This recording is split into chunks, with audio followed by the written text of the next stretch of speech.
Selectboard already? Okay, and Sam's just here. Okay, so I will call the May 15th, 2017 Select Board meeting to order and invite you to rise and join me in the Pledge of Allegiance. And if you would remain standing afterwards, Irene's going to offer a moment of silence after the pledge.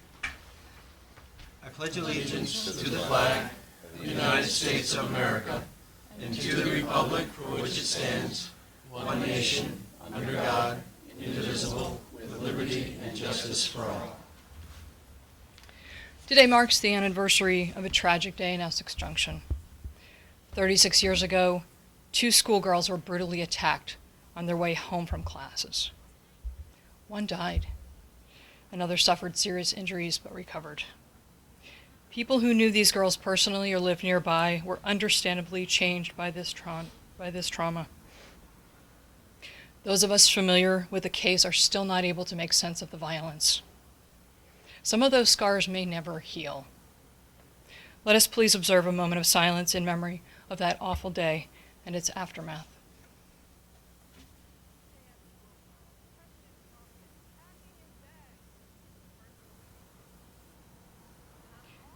May we continue to honor the innocent victims by never forgetting this crime and by remaining vigilant and alert, such that we as a community will always be our neighbors' keepers. Thank you. Okay, I'd like to welcome everyone to tonight's meeting and ask you that if you have a cell phone, if you could turn it off or put it to silent, we would greatly appreciate that. Thank you. Okay, then next up is the agenda additions and changes. Mr. Manager, what do we have quite a stack next to us now. Yes, we do. So let's start with some amendments to the volunteer to study the regional dispatch ad that was submitted by Irene. Okay. We have the Human Service Organization fiscal year ending 2017 requests. It's the huge volume of information here. It does not, and I repeat, does not have the manager's decision. Okay. We have a memo from the police chief regarding the liquor license application on 5A on the agenda.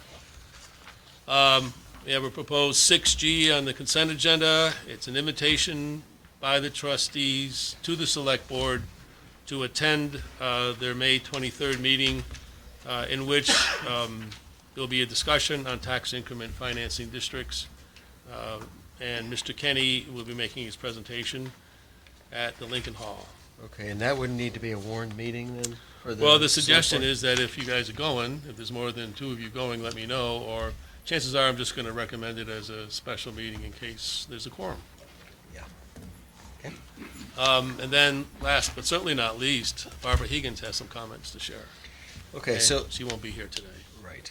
Thank you. So all these will go for consent except for the liquor license? Barbara Higgins' comments is related to Okay. 5B, and of course the liquor license is 5A, and the rest is consent. And on the agenda that you did receive, under 5A, it says first-class liquor license renewals. What we're talking about is not a renewal, but an application. Right, so that gets changed on the agenda then, where it says renewals, it's actually application. Correct. Okay, And that is it, finally. okay, very good. So I need a motion to amend the agenda to include the item for 5A, which is liquor license applications, for the letter from Barbara Higgins for 5B, and then the other items for consent agenda. So moved, Mr. Chairman. Thank you, Mike. Good. Question, isn't the update that Irene provided for, isn't that 5G? Isn't that on the regular agenda? Yes, it is. Yeah, so, right, thank you, Sue. Okay, and Irene's memo or update for 5G. Is that okay, Mike? Can we add that? Yeah, that's fine. Okay, so do I have a second for that? Second. Okay, thank you. Andy, any further discussion on adding these items to the agenda? Hearing none, all those in favor signify by saying aye. Aye. Aye. Opposed? Okay, passes 5-0. Thank you all. Okay, the next item is public to be heard, and that's a time for the public to speak to the select board on any item that's not on today's agenda. Is there anyone here today wishing to speak during public to be heard? Irene? May I ask about an item that we projected would be on this agenda, but I don't see it? It would be the appointment of members to a review committee about stormwater memorandums of understanding. That's what this was, wasn't it? Stormwater consolidation review by Dennis Litz. We had talked about this at the last meeting, that we would be appointing review committee members tonight, and it didn't show up in our packet, and I just wondered if there was a reason, and I know Dennis was going away, so I don't know if it saw slipped through the that too. cracks because of that. Pat, you want to address that? You? Yeah, it's not stormwater. It's not? This is the, no. This is the evaluation. That's part of the MOU by and between the town and the village for the 3-year consolidation work for public works. Towards the end of the second year, an evaluation committee consisting of 2 members of the trustees and 2 members of the select board and 1 technical person would be selected to take a look at what had been done. And Dennis went over the criteria at the last meeting. And I don't think there was an anticipation of having any more than 3 or 4 meetings to do this work. What didn't get done was, I have a list of 5 names that Dennis sent to me. I have 1 absolute no and 2 yeses, and no return calls from the other 2. Which begs the question, do you want me, as was suggested by Dennis, to make the technical appointment, and you guys choose from among yourselves for your appointments? Or do you want me to invite the people who said yes to a meeting to talk to you, and you make both appointments? And that is the reason why, in part, it's not on the agenda, because the work hasn't been completed yet as to how we're going to handle the fifth person. When the trustees received this issue, which was at the meeting before your meeting, they appointed 2 members of the trustees already, based upon Dennis's presentation. So, and it is not on the agenda for tonight for an action item. It certainly will be on the next agenda for an action item, but I still need some feedback from you at some point during the course of the intervening time on how you want to handle the 5th appointment, the 5th person. I don't think that we're going to do that now, though. Oh, no. I'm just sort of Yeah. trying to respond completely to the question that was asked. So June, looks like. First meeting in June, which is what, the 6th? 5th. 5th? Okay, anybody for else for public to be heard? Sue? I have 2 quick things. Sure. One, I didn't catch all of it, but I caught some news blip about an Essex police cruiser that was in an accident, and I didn't know if you had any news or information or anything. Last week, Yeah. I believe it was actually Chittenden County Sheriff's Officer Okay. in a truck at the intersection of Suzie Wilson Road. We assisted, but we were not. Okay. involved. Okay. Thank you. Yes.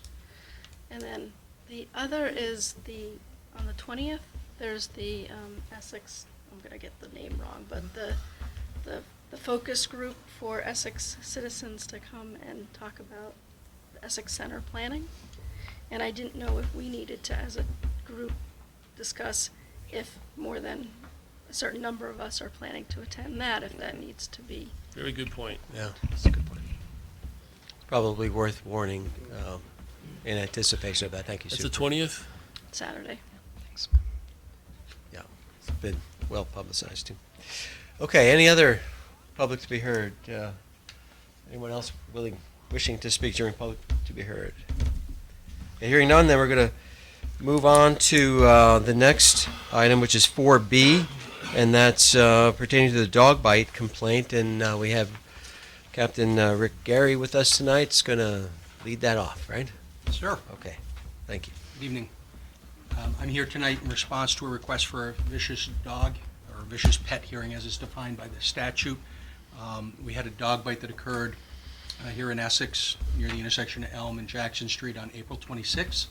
You should have all received 99% of the information. I found out we had one page, and I'll give you that you were missing, where apparently a sentence disappeared on the second part of a page.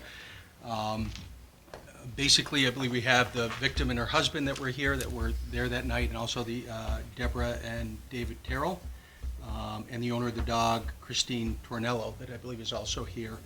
So they can provide firsthand information. I don't want to repeat what we've covered. Basically, what I can tell you is the police department got a report of the bite at 7:30 in the evening. We did an interview, went over and spoke with both the victim and the owner of the dog. We've received pictures of the bite. We've got some pictures of, if you need to look at them, of the general area, if you need to look at where the house is. And the dog was not registered at the time with the town of Essex. It is currently now registered with the town of Essex. The dog did have its current rabies vaccination. It did go through a quarantine period of 10 days, was inspected after that, and appeared to be fine. The dog does not have, when we search our police records in the area, previous bites to people. And we checked with the dog owner, and she reported that there were no previous bites to people.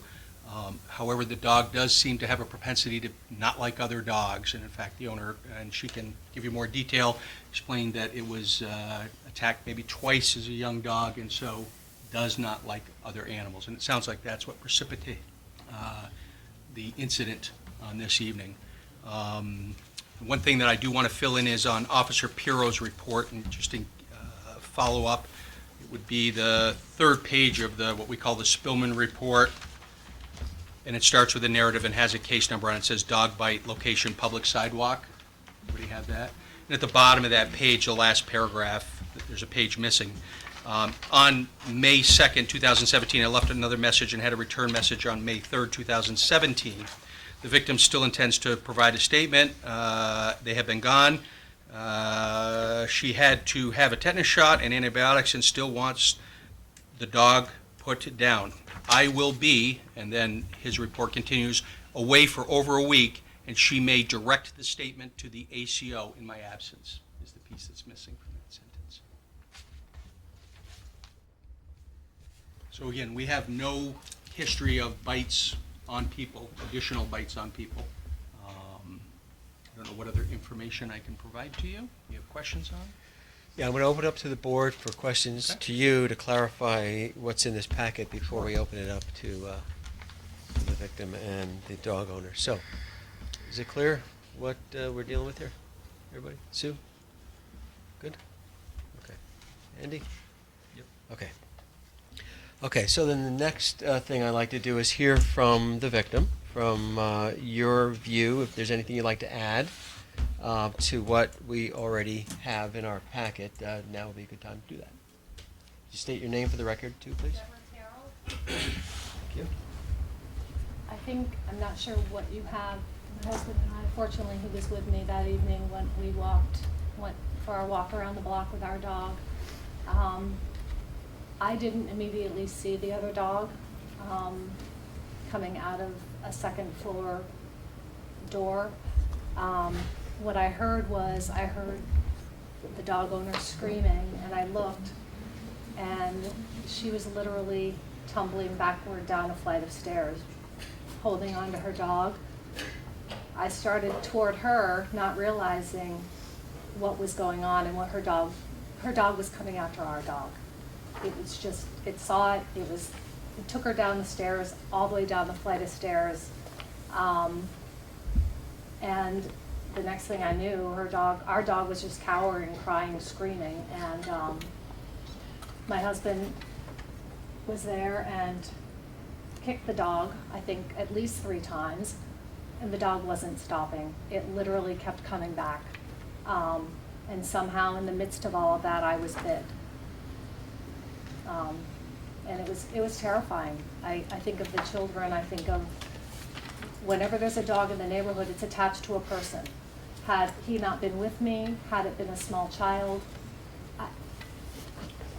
it's terrifying. It likely would have killed the other dog. If there was a small dog with a small child, a teenager maybe, walking it, they wouldn't have been able to stop it. It wasn't stopping. It was, I'd never seen, This isn't the first time either. We walk around the block almost every night, and there's been 2 other occasions where we've gone towards that corner, and I've noticed her coming out and the dog lunging, and she's been able to pull it back in. This time we got to the corner, and I looked up. She was turning around to shut the door behind herself, and the dog pulled her right down the stairs. She hit her back 3 times before she went feet right over, tumbling down the stairs. Total stuntman maneuver. It was awful. And she held on until she hit the bottom of the stairs, and then poof, let go.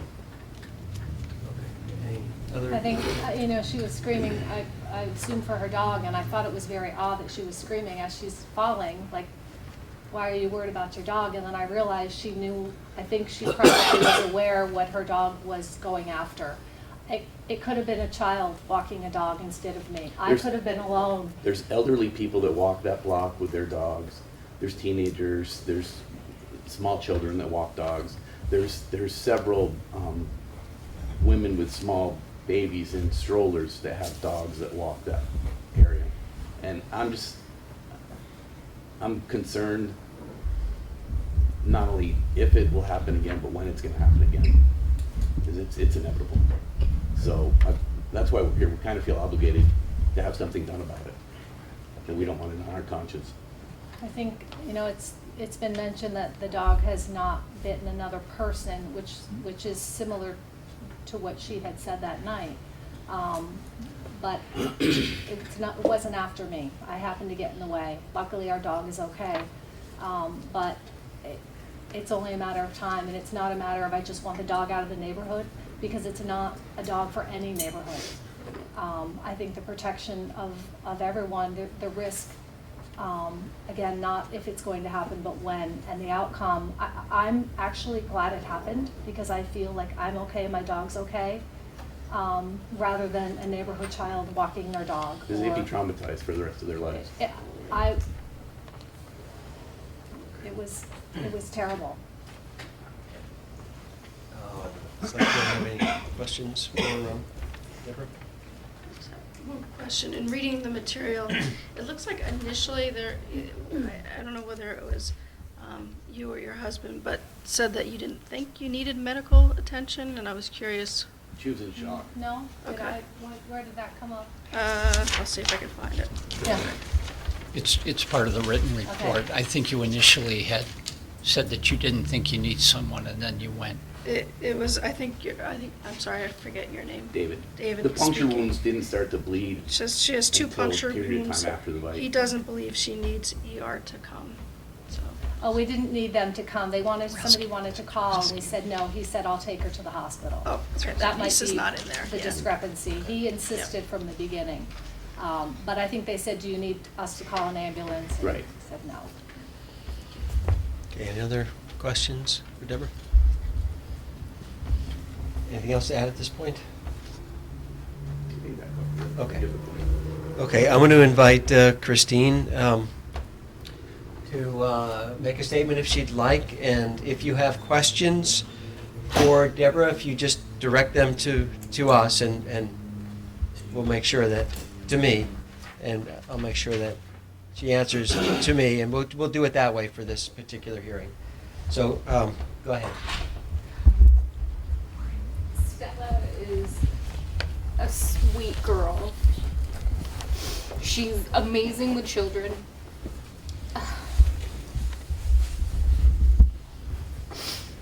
She plays with my 20-month-old nephew all the time. And she's amazing with them. And like any dog owner knows, you don't leave children alone with dogs. It's not something you should do. And so I'm always there. I'm always seeing how well she does with children and other people. People are her favorite, other than her tub toy. On this night, I normally check to make sure there's no other dogs coming, because I know that she gets agitated when she sees them. But I didn't see them coming down due to a structure that was in the way at the time, that has since been moved by my neighbors. And had I seen them, I wouldn't have even taken her outside at that point in time. I would have waited for them to go by. As the captain mentioned, that Stella was attacked by another dog at 10 weeks old, again at just over a year, and again just before she turned 2. So she does not like other dogs.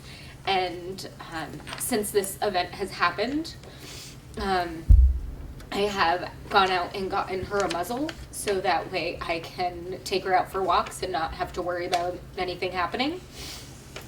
I have started putting her in her harness every time we go outside, instead of just when we're out for walks or when we're going into the car.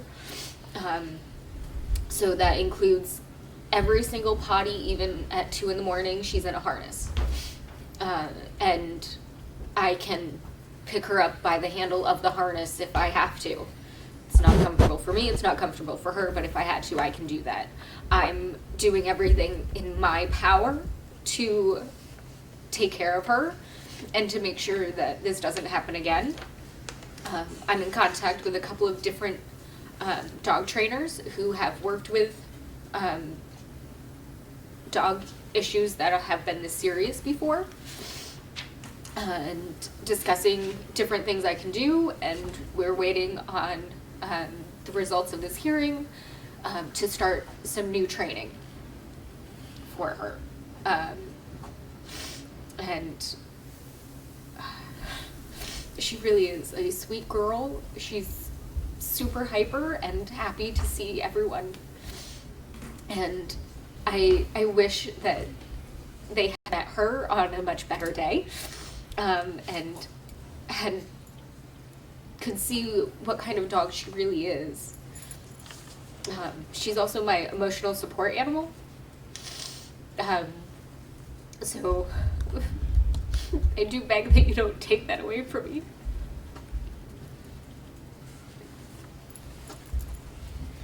Okay. Take your time.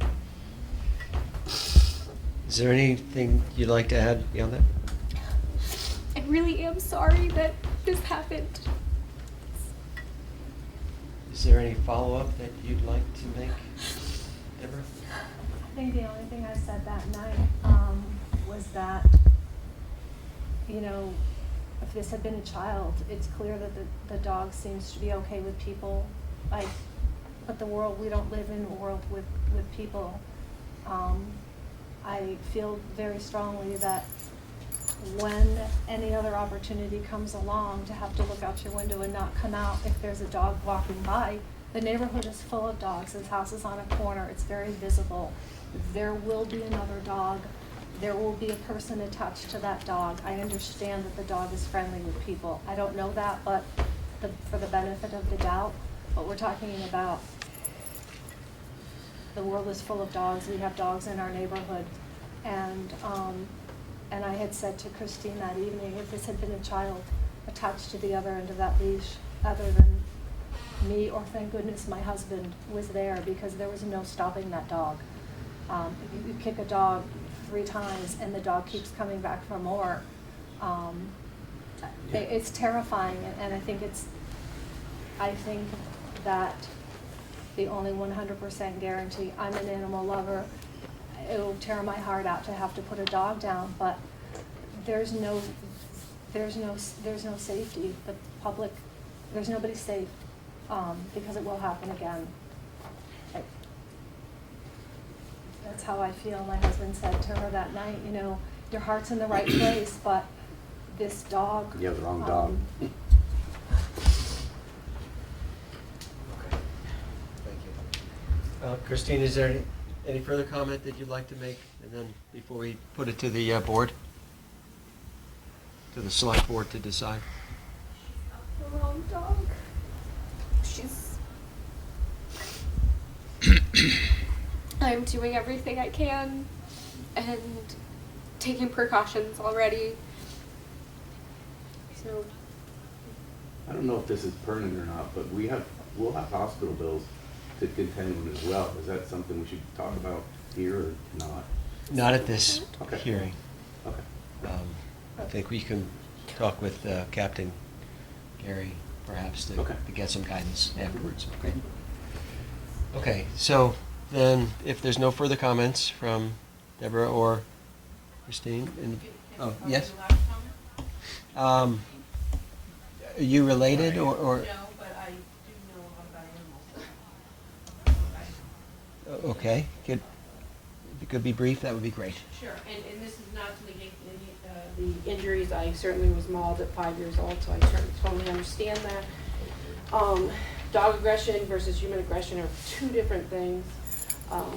Typically, what happened is a scenario in which the person got in the middle of the situation and got in the way. So the bite wasn't intended for the human. So, it's important to understand that. There's a Yellow Ribbon Project, really, really important. Yellow Ribbon dogs need space. We give more children who are abused more leeway than we do animals. We can't put down every animal. And the fact of the matter is, if you look at the research about dog aggression versus human aggression, two different things. So I really want people to think about that. And again, it's not to say it wasn't a horrible thing. I understand that. I've had that happen to me. But, decades of work with animals, you need to look at those other variables. And she's doing things like the muscle, the harness, a dog behaviorist, no prior history. Those are all factors to take into consideration. Thank you. Okay. John? I got obviously concerned as a dog owner. You're a dog owner, this scares you a lot.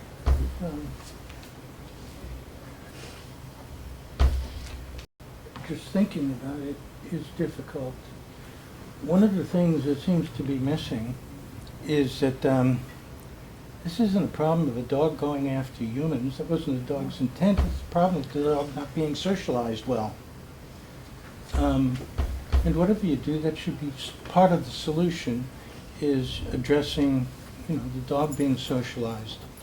That's one of the things we did with our dogs soon after we got them, is make sure they were socialized, exposed to other dogs, and, get the kind of socialization so they don't get involved in these kind of things. Our first dog is a little dog, just sort of a brown little dog. Our other one is an American Staffordshire Bull Terrier. There is no such thing as a pit bull. I've seen that written up several times in the things, and there isn't any such thing as a pit bull. And that's something that does carry a very negative, pejorative kind of thing over the past 20, 25 years, particularly with the celebrity guy who was, engaged in fighting dogs and things like that, which was all very terrible.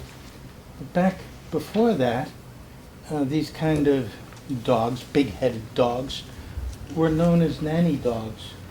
They were the kind of things you'd use to babysit your kids. They would take care of them. They were very, very protective of human beings generally. Any individual dog could be something different. But I would think that the things you've mentioned, muzzling and confining the dog, are very good protective type of things. As I was looking through the statutes and stuff, I'm sorry. Just try to keep moving, yeah. John. If you get to your point, it'd be great. The other thing is, I also found other towns of Essex, like in New Jersey and in Virginia, where they have more comprehensive legalistic and laws about dealing with dangerous and vicious dogs and their different classifications. And they have a lot of different gradations as to either do nothing or, put the animal down. And most of all, it specifies that it's within the hearing, which seems to be going on now, that you make those decisions, and even making sure you provide for any injuries and damages sustained by victims in this sort of thing. So I advise the select board to be cognizant that there is a lot of legal research, literature, whatever, in other jurisdictions that you could follow where Vermont doesn't seem to have such a big problem. We don't have a lot of big laws about it. Thanks. Okay, thank you, John. Okay, so I'd like to bring it to the select board now. We have the written information about what happened, all the narratives. We've heard from the victim and the dog owner and some comments from the public, and now it's on to us what to do next. The victim is recommending we put the dog down, and we heard an emotional plea from the owner. We have the obligation of taking care of the public safety as a primary concern here. And we need to do what's right. It's the first offense for the dog, as far as we've heard.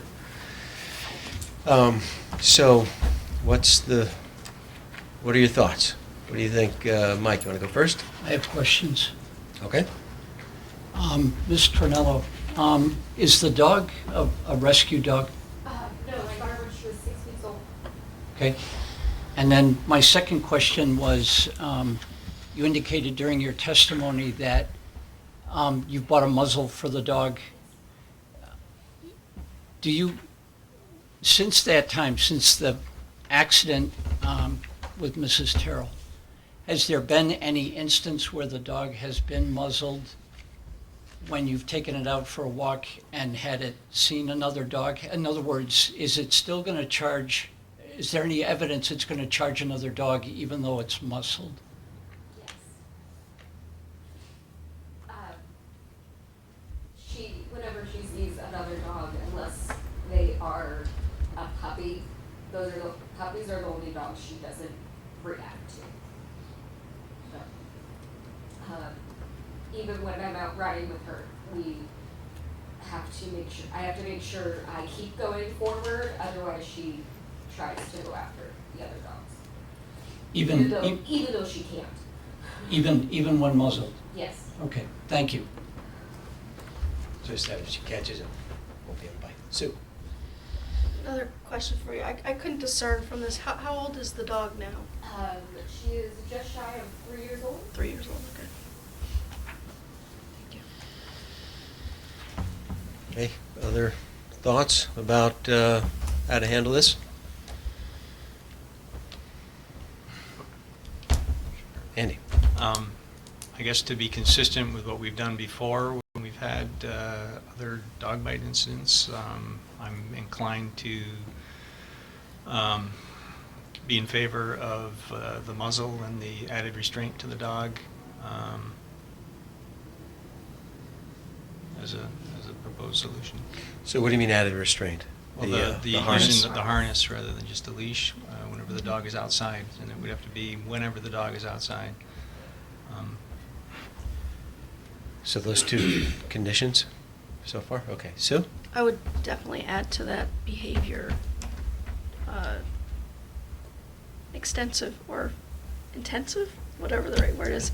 Behavior therapy or something? Yeah, because Okay. I'm a dog owner and a dog lover, but if you can't trust if the dog is going to, if you can't trust how the dog is going to behave and not be able to behave in an appropriate way, that needs to be modified, whatever the right word is. How about if we go that way with behavior therapy, how about we have the animal control officer approve the program to make sure it's Sure. the right one? Right. Is that okay? Yes. Andy? Yeah, I guess to go back to the muzzle, we did in previous discussions have put specific stipulations on the type of muzzle We did. as well. the muzzle that you got, is it a leather one? Is it what's it made of? Hard plastic. That wraps over the nose, mouth, covered, hooks up behind the head. She hates that thing to Yeah. a lot, but it's getting easier So- to put it on. ACO approved. Yeah. So whatever the Sure. right term is, and also have the Animal control officer. animal approve it? control officer. Approve the muzzle as well approve as the the. muzzle, yes. Okay. Yes. Okay. Any other thoughts? What about putting the dog down as an option? First offense. I think to be consistent with what we've done before, Yeah. I think it's appropriate. Okay, just want to make sure The we next- talked about it. Okay. We pray that there's not a next time, but Exactly. next time that, Can I ask a question? Yes, sir. How many times? How many times what? How many times does this have to happen before the dog does get put down? Just so we're clear. It will happen again. There is no set policy on that, but I can assure you that if it were to come back here because of a second bite, it would be an independent hearing, but I don't believe you would see a very tolerant board. This- But I can't guarantee that, but I would not be happy to see that come back. So somebody else has to be a victim again. Well, we're trying to be consistent with how we've handled these before by putting on these conditions which address the biting, which is the muzzle, that would be animal control officer approved, this is what I'm hearing so far. Behavioral therapy class, that would need to be ACO or animal control officer approved as well to help address that aggressiveness. And then to ensure that anytime it's out that it's always on the harness. Mike? if you're done. Yeah, that's all I had. What I would encourage, and I'm sure I don't have to say this out loud, but I'm going to anyway. If you notice any violations of the directives that we're giving here tonight, then you need to call. You need to call Captain Gary and let him know that this dog has been out without a muzzle, without the harness, and let us know, because we certainly don't want a second incident. And if there's a violation of these conditions, that's enough to bring it back here again. We seem to have where the dog has never bitten another person, and again, the dog wasn't attacking me, it was attacking our dog. Has it ever been confirmed whether the dog has ever attacked another dog? And I think there's recent, I don't know how long they've been in the neighborhood, I think very recent. So that might be that there's no history because the history in town is literally a few months. I don't know the answers to that, or if I have the right to ask those Well, questions. I'll ask Captain Gary if he has any history on that or know any We history. have no reports from anyone reporting that the dog has attacked someone else or another animal. Within Essex. Right, but you gotta remember, that's a police report. Doesn't mean that it didn't happen, just no one has filed a complaint with the police department. I think she's asking, is that just within Essex or could, where they lived No, before in another town? Would you get word of that? I ran it within a couple of police databases that's in the Chittenden County area. For her name, which would be the dog owner typically in a report, we didn't find anything that was related to this. Can we ask how long she's, I mean, this is my neighborhood, and now walking around that corner, honestly, I'm afraid the dog's gonna come through the window.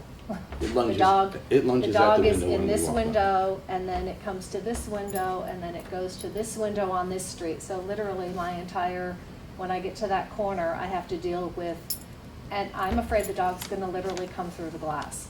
So can we, is it okay to ask how long she's lived in the neighborhood, and if, can she answer truthfully if the dog's attacked other dogs in the past? Yeah, I'll ask. Christine, can you answer how long you've been in the neighborhood and if you're aware if the dogs attacked other, or bitten other dogs? The last altercation she had with another dog, that she bit the other dog was back in North Carolina, and that was her sibling. That was over a year ago, and I have been in the neighborhood since January. Okay, thank you for answering those. Mr. Chairman, Mike? 4 months. can I ask a couple of? Yep. Ms. Trinello, Yes, do you rent or own? I rent. Okay. Do your windows slide up and down? or They do slide up and down. Okay. Then I would like to add one other condition. I'm really glad you said something about your fear of going through the window, because we had a case in front of us just a few weeks ago where a dog went through a screen. The condition that I would like to add is that with summer months coming, that the windows are vented from the upper sash, not the lower. In other words, the lower sash stays closed. The upper sash is open for ventilation. And that- I'm afraid the dog will come through the glass. But thank you, but, so we've got January, February, March, April, it was 3 months in the neighborhood when this happened. This is a neighborhood, if you know where we live, on Elm and Jackson. Lots of families, lots of dogs, lots of children, kids walking. This apartment is on a very visible corner, on the corner of Jackson and Elm. I think Officer Gary has the pictures. Yeah. Very visible corner, and that dog is now, so 3 months is not a good length of time. I just want to follow up with Mike's question before I get to you. Do your windows do that? Can they be opened up just at the top and not at the bottom, and keep the bottom shut? Don't know if the top portion can come down. I haven't tried that yet. Yes, they've been closed. Perhaps the ACO can verify that.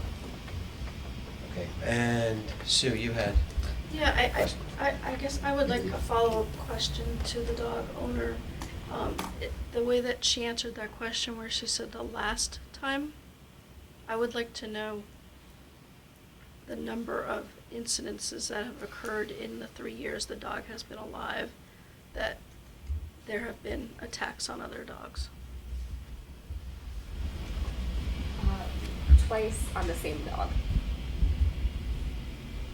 So it was always on my other dog, who was also an instigator at times. They grew to have issues with each other.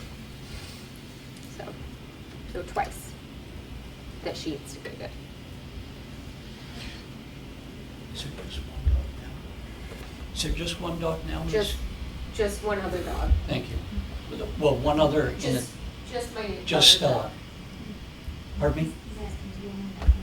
I only have one dog now. Thank you. Pat, you have a question? You have a question. Does Stella respond to you in voice commands? Depends on the situation. So yes and no. She responds to sit in an environment where she doesn't have distraction. She responds to sit, lay down. She does not respond to stay. She doesn't like that one. She is food-based. She'll do pretty much anything for food. And she responds to enough and leave it as well. And off or down. The purpose of the question was, at the very beginning, it was described that the dog was sort of pulling you down the stairs. I was wondering if you would have any way other than your brute strength to control the situation if that happened again. I'm working on it. I, for what it's worth, I kicked that dog right square in the ribs 3 times as hard as I can kick anything. Lifted it off the ground, threw it 2-3 feet, and as soon as it hit the ground, it was in full-on attack mode. Okay. So if that was a young person or small person, That concerns me. they wouldn't have been able to stop that dog. Riley? May I ask, might that have provoke the dog further? The kicking the dog, if that happened before the bite? It wasn't coming toward us. It had The its dog teeth- wasn't coming it had- toward us, it was coming toward our dog. It had its teeth in our dog when I kicked it. We're going to have the questions come to me, Oh. okay? And then the answers come to me as well, okay? So, she asked about it. Might Did the you, kicking the dog have provoked it further? Dave, do you want to? Our dog was Didn't- on the ground cowering. Yeah, Our dog there was no dog fight, it was a dog attack. Our dog was laying on the ground, whimpering. Okay, thank you. Okay, now, back to the board. There any change you want to make to this order that we've been developing at this time? We have, Are we gonna check for the windows to be secured at the bottom we're going to put that in as a, as a condition? yeah, I'll repeat what we've said so far, and was muzzle, that's animal control officer approved. It needs to be on the harness when it's out in public. The muzzle is for when it's in public, right, not in the house. Behavior therapy training, that's animal control officer approved. Windows, if they are open, will be open only from the top. And what I'd like to add is that, and maybe Rick can answer this, after completion of the behavior therapy training, is the ACO or is the animal control officer able to evaluate the dog behavior at that time to see if it's acceptable, or improved? Is I that don't know the answer to that, possible? I'll have to find out. The behaviorist may be the person to tell us that it is. That's Okay. what I was wondering, Yeah. if it could be set up such that the behaviorist does provide feedback along the way as well, as to whether or not that is a dog that is trainable or not. Some dogs are not Okay. trainable. So that would be a conversation between the trainer and the animal control officer then, to feedback, okay. Irene? Would it help to have beware of dog signs around the property or something so that people who are walking nearby are at least on alert? I'm not looking to scare the neighbors, but Is that something? I don't know how wanna dog add? owners feel Sounds- about that. Yes. Deborah. We were on the public sidewalk, so it wasn't, so anybody walking on that corner, and at any given day, there will be more people, so for the protection of the neighborhood as opposed to one dog. We're talking about all the behavioral, can we ask, she had mentioned that evening that the dog, that she was working with a trainer at the time, so I think that was an obedience trainer and not a behavioral therapy trainer. Is that correct, Okay. Christine? I had mentioned that I was about to start working with a trainer. An and they- obedience trainer, though, Yes, right? an obedience And- trainer. And a behavioral therapy one is actually a different class of trainer, right? Yes. Okay. Sharon? I would just question, when company comes over or somebody, visits, when the door opens, does the dog scoot out or have an opportunity to scoot out? Well, what we're leaning to is having a muzzle if it's in public. So if it's outside, it has to be a muzzle, whether it was intended to be outside or not. Right? But when it's in its home? When it's outside, it needs to be in a muzzle. What I'm saying, But if when it it's gets in out- its home, I understand. and somebody opens the door and the dog scoots out. Then that's a violation of the order, and I think we'll be back here and wouldn't be such a, yeah. John? One of the things that they recommended is one of the steps in some of the Virginia statutes was posting beware of dog signs. As something imposed upon the dog and the people who were taking care of the dog. Which, you can't put that on public property, and they were No, on you public. can put it on their property. You can put a sign out there. Yeah. It's a That can be rental, one of the conditions. That it's a can be- rental property, John. They can work that out. Well, they cannot do it. I'm just recommending it.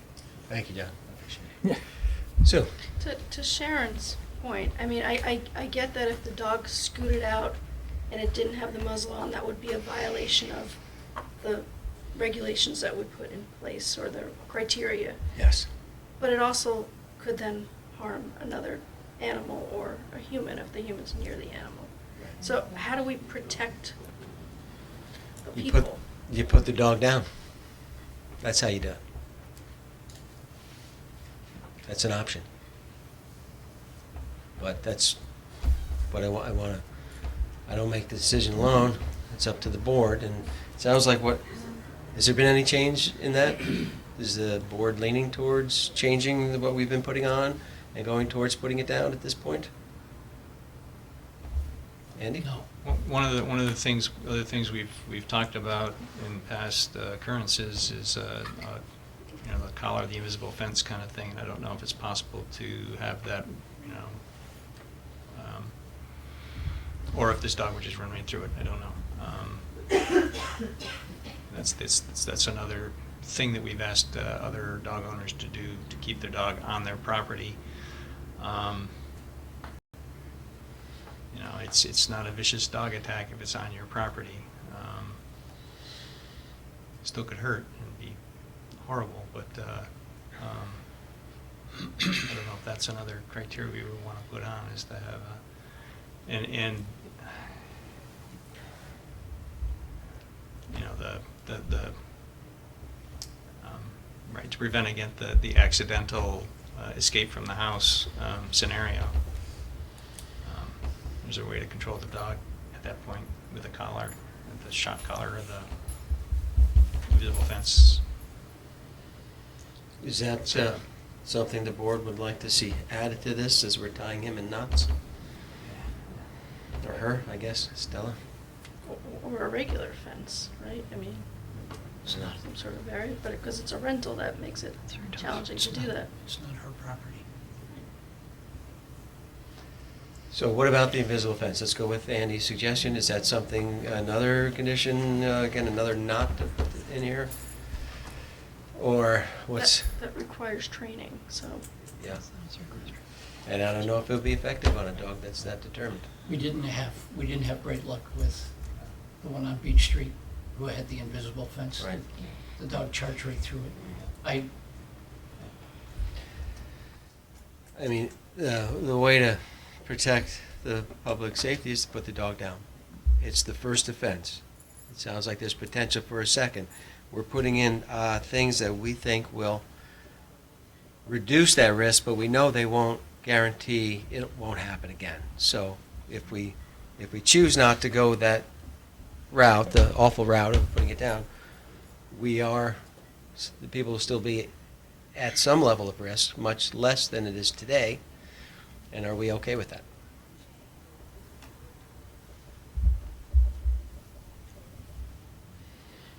Well, I actually have a question to the I board. understand. Okay. So we're good so far?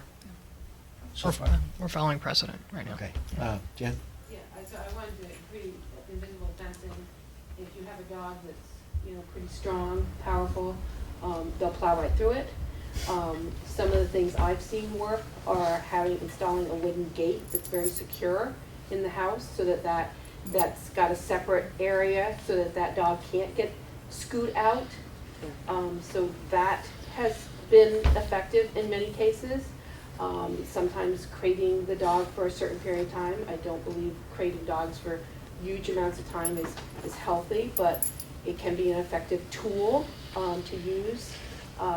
You know, if there's a concern about the dog lunging towards windows and things. And so those are some things that you can do, but I know that the gate itself has worked in the past when I've seen dogs that have had that issue. Thank you. Christine, are there small children in the house that might be accidentally letting the door open? No. Because we've had that in the past as well. Okay. And every time the door is opened, unless she is on her harness and leash, she's in the kennel. So I don't have to worry about her running out. So how often is she in the kennel? I'm sorry? She's in the kennel whenever I'm opening the door to go, you know, for anyone coming into the house. So that I don't have to worry about her running outside. Okay. I'd like to see that continued.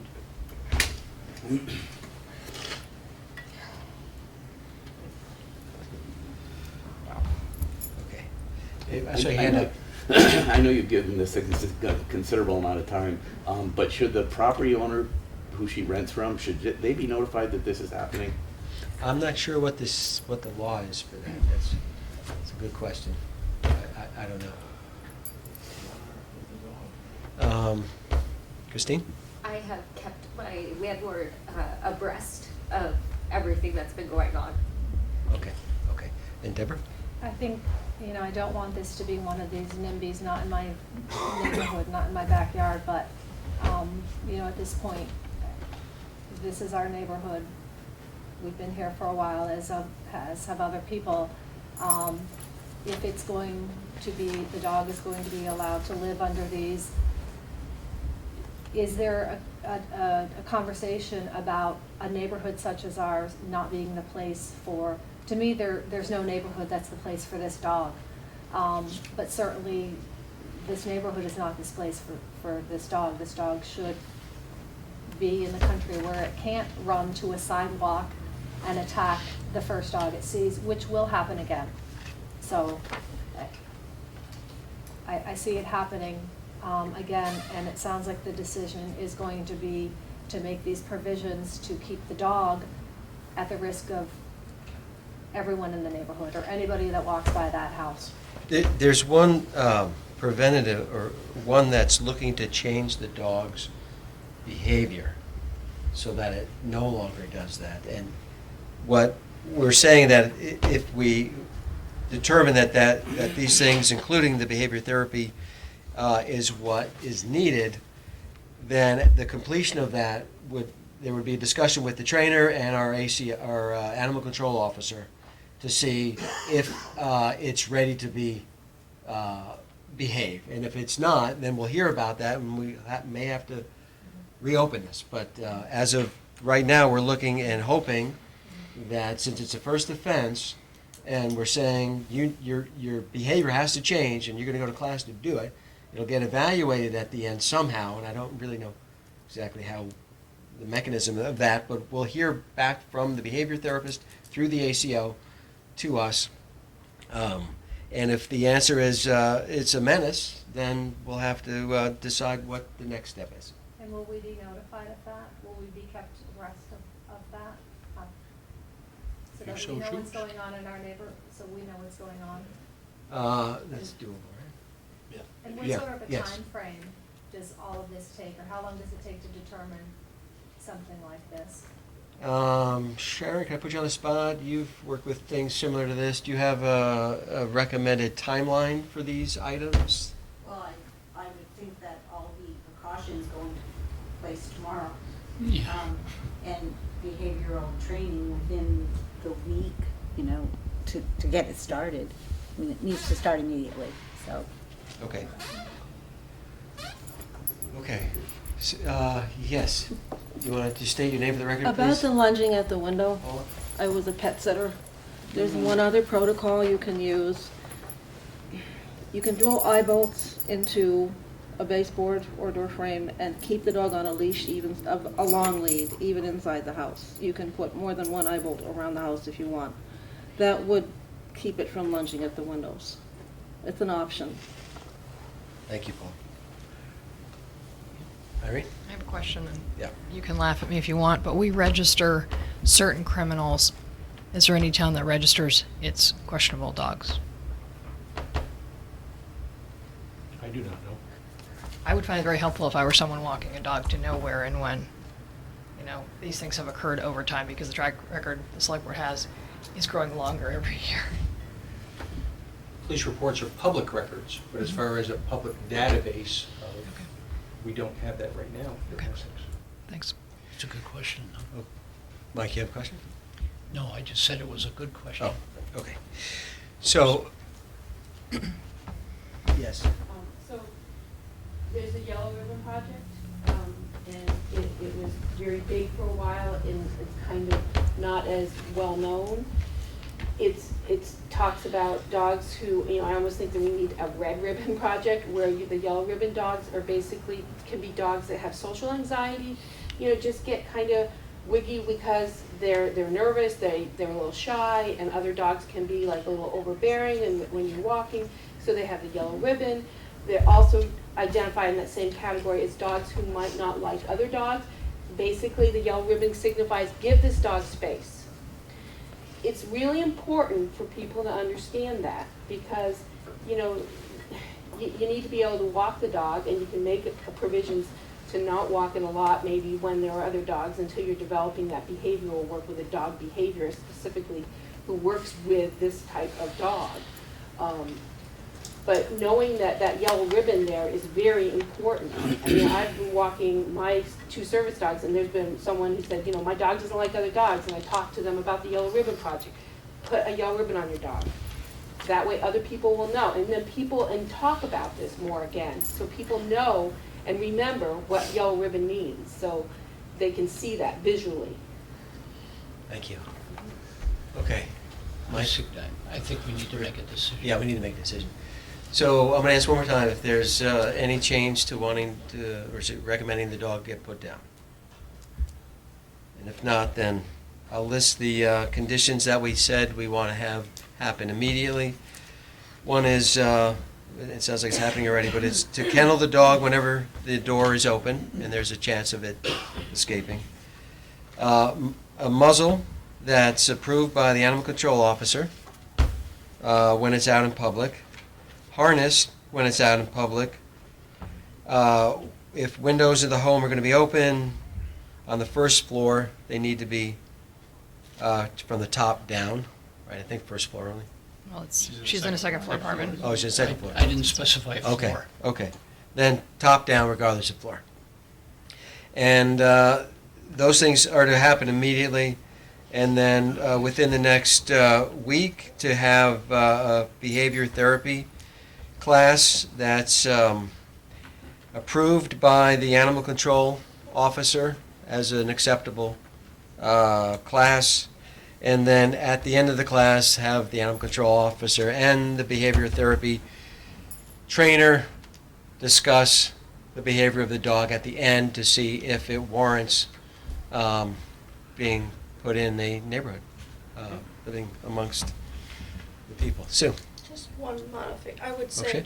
not just necessarily at the end, but if that animal behavior therapist has feedback at the beginning, middle, or end. Okay, Such sure. that Why have to wait, right? Good point. Okay.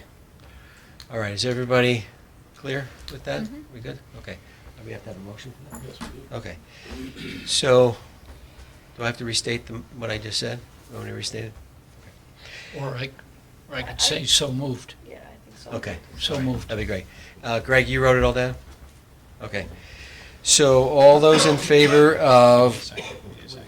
I'm sorry. I'll second it. Thank you. Appreciate it. Okay. Mike made the motion. Irene seconded it. Any further discussion on this? Okay, these are tough ones. These are tough calls, to do that right balance.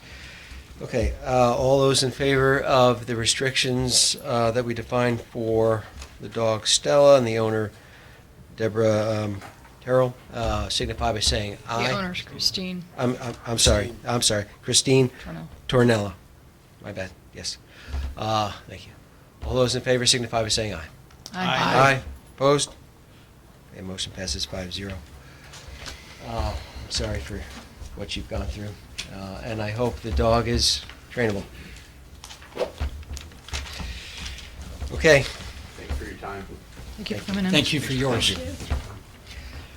Okay, we're going to move on to the item of business 5A, which is first-class liquor license application for GC Pizza Hut LLC.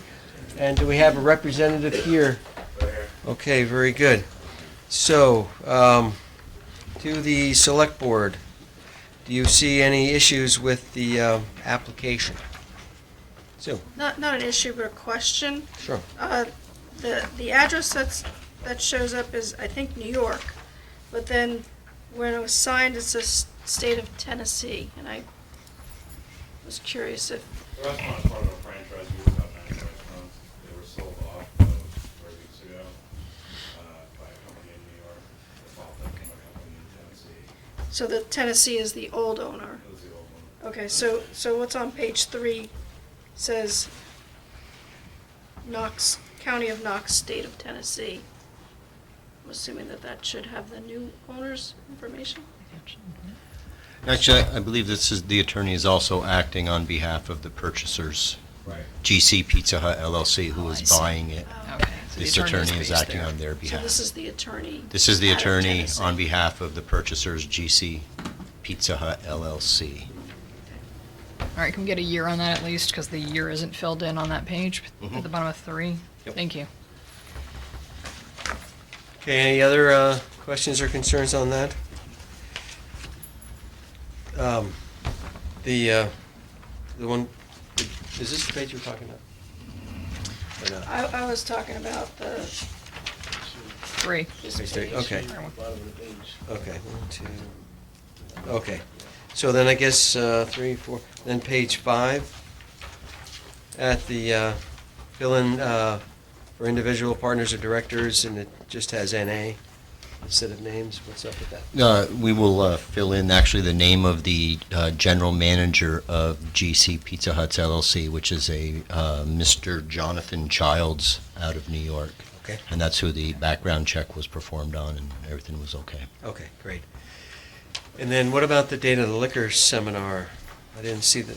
Did I miss it on here? Is it in here? I didn't see it. I don't think I saw it. What do we, we're looking for the date of the last liquor seminar. They need to be current, they need to be within the past 2 Our years? employees are trained by me, basically. I'm approved by the state of Vermont. I have my basically instructor license by the state. Go through the process of getting it. And it's approved by Pizza Hut and the state of Vermont. It's a written test. And So we'll just... you're talking about a restaurant that sells a case of beer a week. But- Literally, if we go through a case and a half of beer a week, it's like, oh, it's a busy Yeah, day. even if you went through 0, but you have a liquor license, one of the things that's required is the liquor seminar. So Right. how do we You can, handle that? if you can forward that on to us, a copy of your seminar, we'll add it on. Okay, So so there's this, like a certificate that. Certificate. yeah, so this would be approved contingent We'll get it before upon- we send the paperwork down. Okay. Yes.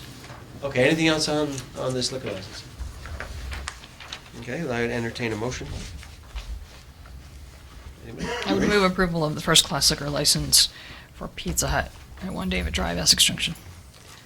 Okay, that's doing business as, It's doing business as Pizza Hut. okay, so that's for GC Pizza Hut. Yeah, sorry, GC Pizza Hut Okay. LLC. Okay, thank you, Irene. Do I have a second? A second. Thank you, Sue. Okay, any further discussion on approving the first-class liquor license for GC Pizza Hut LLC, doing business as Pizza Hut? Pending the, Pending Doug gets the needed Works for me. information. Okay, all those in favor signify by saying aye. Aye. Aye. Opposed? Okay, motion passes 5-0. We have the usual admonition that the Select Board takes the issuance of liquor licenses very seriously, as should the area establishments. We expect you to not serve alcohol to minors or anyone who is obviously inebriated. And we wish you a good year and the best of luck. And thank you for doing business in Essex. Okay, you're free to go if you'd like. I bet, Or free to stay if you or free to stay if you so choose. Okay, we're on next business item, which is 5B, and that's a discussion of ownership of school land assets. And that's with Irene and Greg. I guess we'll ask Irene to go first. Sure. Go for it. Okay. So I penned a memo to follow up on a request I made of staff back in January during the budget hearings. My concern was that other voters in Essex Junction and Westford had the opportunity to vote to retain certain land assets that currently belong to their individual school districts. And there is a date looming for this. It's July 1st, and I thought it only appropriate to allow the voters in Essex Town to have the same opportunity to weigh in, to have a conversation, to ask about the assets, what they are, what we're giving up if we don't act, or if we vote no as a town, and knowing how important things like local control are to Vermont residents. Hearing my peers say week after week that they're not making any more open space. Knowing that we as elected officials are only temporary custodians of other people's assets, made me think that we could do nothing more, or nothing less, I should say, we could do nothing less than stand up for our voters, have this conversation, and warn a meeting as soon as possible so that we meet the July 1st deadline. Questions for Irene from the board? What's broken? I mean, what's really driving this? We have community conversations in this town about all kinds of important things. We talk all the time about tax equity on behalf of village residents, for example. I want to make sure we have decision-making equity throughout the town, no matter what the issue is. And if certain people are allowed to vote on certain things, then I think other people should be able to vote on parallel things. To me, it's only fair. But we have memos, and there's policy with the new school board coming in. The land is used by the school and by the rec department. Why would we want to change any of that? Well, as far as I know, Westford and Essex Junction were in exactly the same spots. Both of the parcels that they, as voters, have retained were shared in use between rec departments and town residents, as well as the school districts themselves. And so I'm not positive that they're exactly the same type of examples, because of course every community is a little different. But the idea is to explore these, to see what the assets contain, what their liabilities might be, and once again, just to have the conversation. I don't have a horse in this race either way, except that I believe that we need to stand up as elected officials for voters and their rights. And these are land investments that the voters have paid for over time. And to let them go without a peep, because it's more convenient for us as elected officials to let the clock run out, I think is unacceptable. I think in the policy it says that we can, you can do this land thing in the future. If you So want. that's the question I was going to ask, is July 1st really a deadline? If July 1st were not a real and fast deadline, I have no idea why there was a rush in Westford to do it in October and a considerable effort in the village to do it in April. I would rather see it done before July 1st so that we don't become tenants rather than the landlord of the land that we own. As we just heard from a dog owner, you have many fewer rights when you are a renter. If we retain these land parcels, any one of them, as Essex Town voters, we Essex Town voters will have more control over what happens. Will we, like Westford and Essex Junction, agree to share that land back with the school districts if they need? Of course we will. We have a very cordial relationship with the folks who are on those boards. My concern is 5, 10, 20 years down the road, will we be sorry that we did not retain the assets that we have invested in while we could?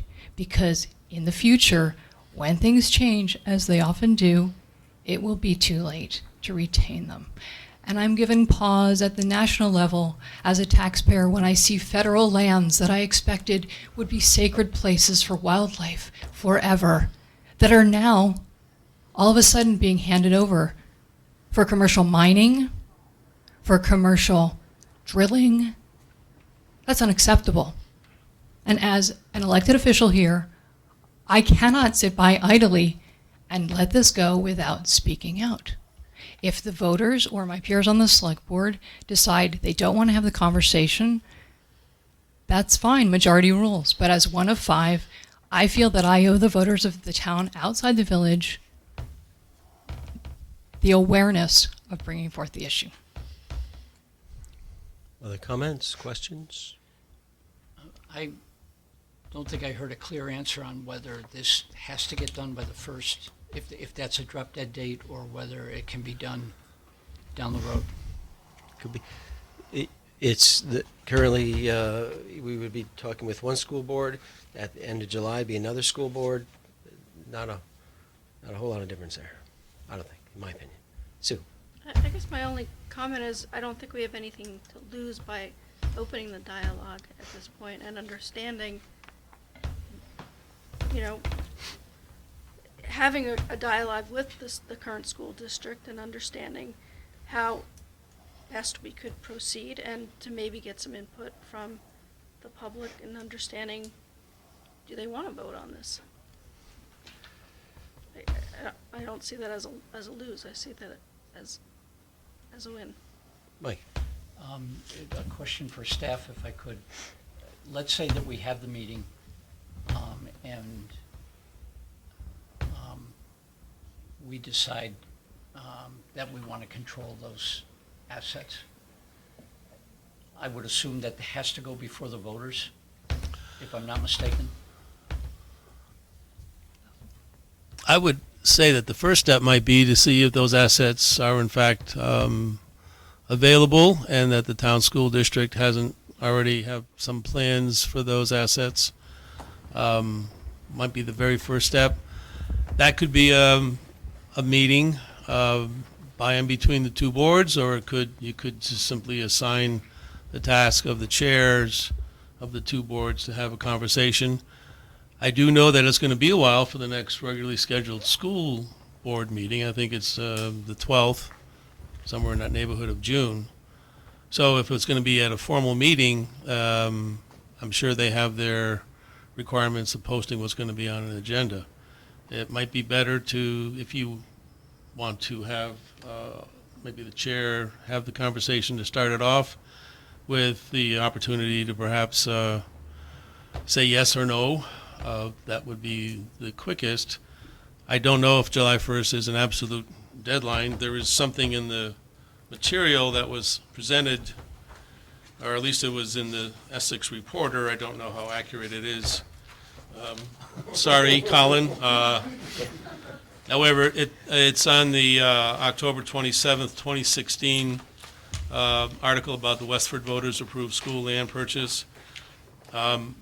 And again, I'm probably going to have to defer to a member of the school board who's here. It says the Unified District Articles of Agreement state no schools will be closed within the first 5 years. But then it says, after that point, the district must offer the land back to the town for $1 before selling any land. Would it be fair? Would it be a fair question to say that that applies to land that's unimproved, that doesn't have a school on it? Is that the articles that cover all disposition of public lands? So Kim Gleason, chair of the Essex Town Board, and I'm vice chair of the Essex Westford Board. And Article 8 in the founding articles for the Essex Westford Unified Union School District indicates that if there's a point at which those properties owned by the schools, previously owned by the schools or owned by Essex Westford, were to be looked to be sold, they need to be offered back to our municipalities first. And that would be to, if then the municipality were to sell it, and I want to be clear, I'm not exactly sure I've got the letter of the law, but if then the municipality were to turn around and sell it to redevelop it for non-community or education-related matters, you'd be on the hook for any improvements that we had made and transferred, or that had happened in that time, and the debt associated with it. I'd like to, if I can, be a little bit responsive to Irene's "it's only fair"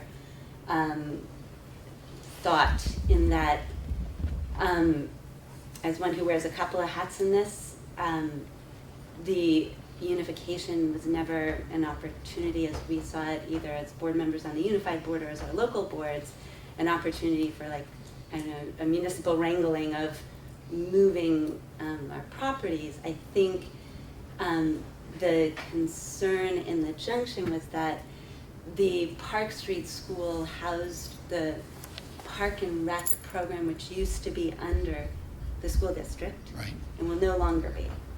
And the building has a certain historic value that prevents it from being really useful to us. And I posed this question on the unified board. Would that work as a central office location? We are now in 2 different offices. And the guidelines around improvement on those properties are very expensive and beyond what would make sense for us. And the location itself did not, from the unified board, seem with that traffic situation to be a beneficial location necessarily for central office. The ACE program for the high school is in that building, but it is not currently ADA compliant, so it is not the long-term place for that. And the arrangement with the village is that it can remain there while they seek another location that's more appropriate for the high school ACE program. And I think, and maybe you can help me with the net on it was, like, our maintenance on it, I think, was 15,000 maybe, Yes. and the cost to rent was 10,000 maybe. Right. So we're handing you 15, it'll cost us 10. Right. Right. So the unified school district nets 5 in passing this off to continue to be the home for the preschool programs that will be overseen by the Park and Rec and the Junction. So that was a very obvious shift, but it didn't pass without, the information was shared with the Unified Board, and we had ample opportunity to question whether or not that made sense to be moving assets at that time. The Westford situation, I think, is a little bit different, and I don't want to speak as the expert on that either, but they had lands donated to their schools, and their relationship between the school and the town was like this, and it always has been. And as the town of Westford schools were becoming part of an Essex Westford Unified District, it was really necessary to create some boundaries that maybe had been less important when they operated within their own town. So there had been some donation of those lands. They were used mutually by the community. There are trails in the back, but the access point is through their one parcel, which is where the school is. And there are 2 other parcels, one of which has the softball field on it, I think. In Westford, they have 2 people on our board, of which they share 1 vote. So the town of Westford, I think, had some angst over their relatively smaller position on a board with 9 votes of having 1 vote. And they wanted to create some separation in their operations between their town and their schools, or their school. And that made sense for them as a community. And I will tell you that they are continuing to struggle with the land use rules to get those, for those other 2 parcels, which are border, and one of them includes a field, to comply with the weapons policy for the school district. It has created a tremendous challenge, and that was the case where it really made sense for the way they used their properties, since it had always been jointly used. I think that we have never felt on our Essex Town Board that anything about our relationship with the rec department or any of our other community partners would change with the unification. I think it's a pretty mutually beneficial relationship. Our fields in the back are used for our soccer and for the lacrosse programs. Our baseball, softball fields are used by Essex Town Little League, and they help us maintain those. And the Park and Rec help us with the fields in the back in the summer with their lacrosse programs. And the use of our facilities by a lot of our community partners has been robust, has been collaborative, cooperative, and mutually beneficial. And our facilities use policy, which was put in place before we actually realized that Park Street would be transferring on the Unified District, speaks to that continued relationship where priority is given after the school programs to the Park and Rec programs. So I envision there to be nothing different. There was an absolute common sense reason for Park Street School to become where all the improvements had happened through the Park and Rec, to move with the Park and Rec.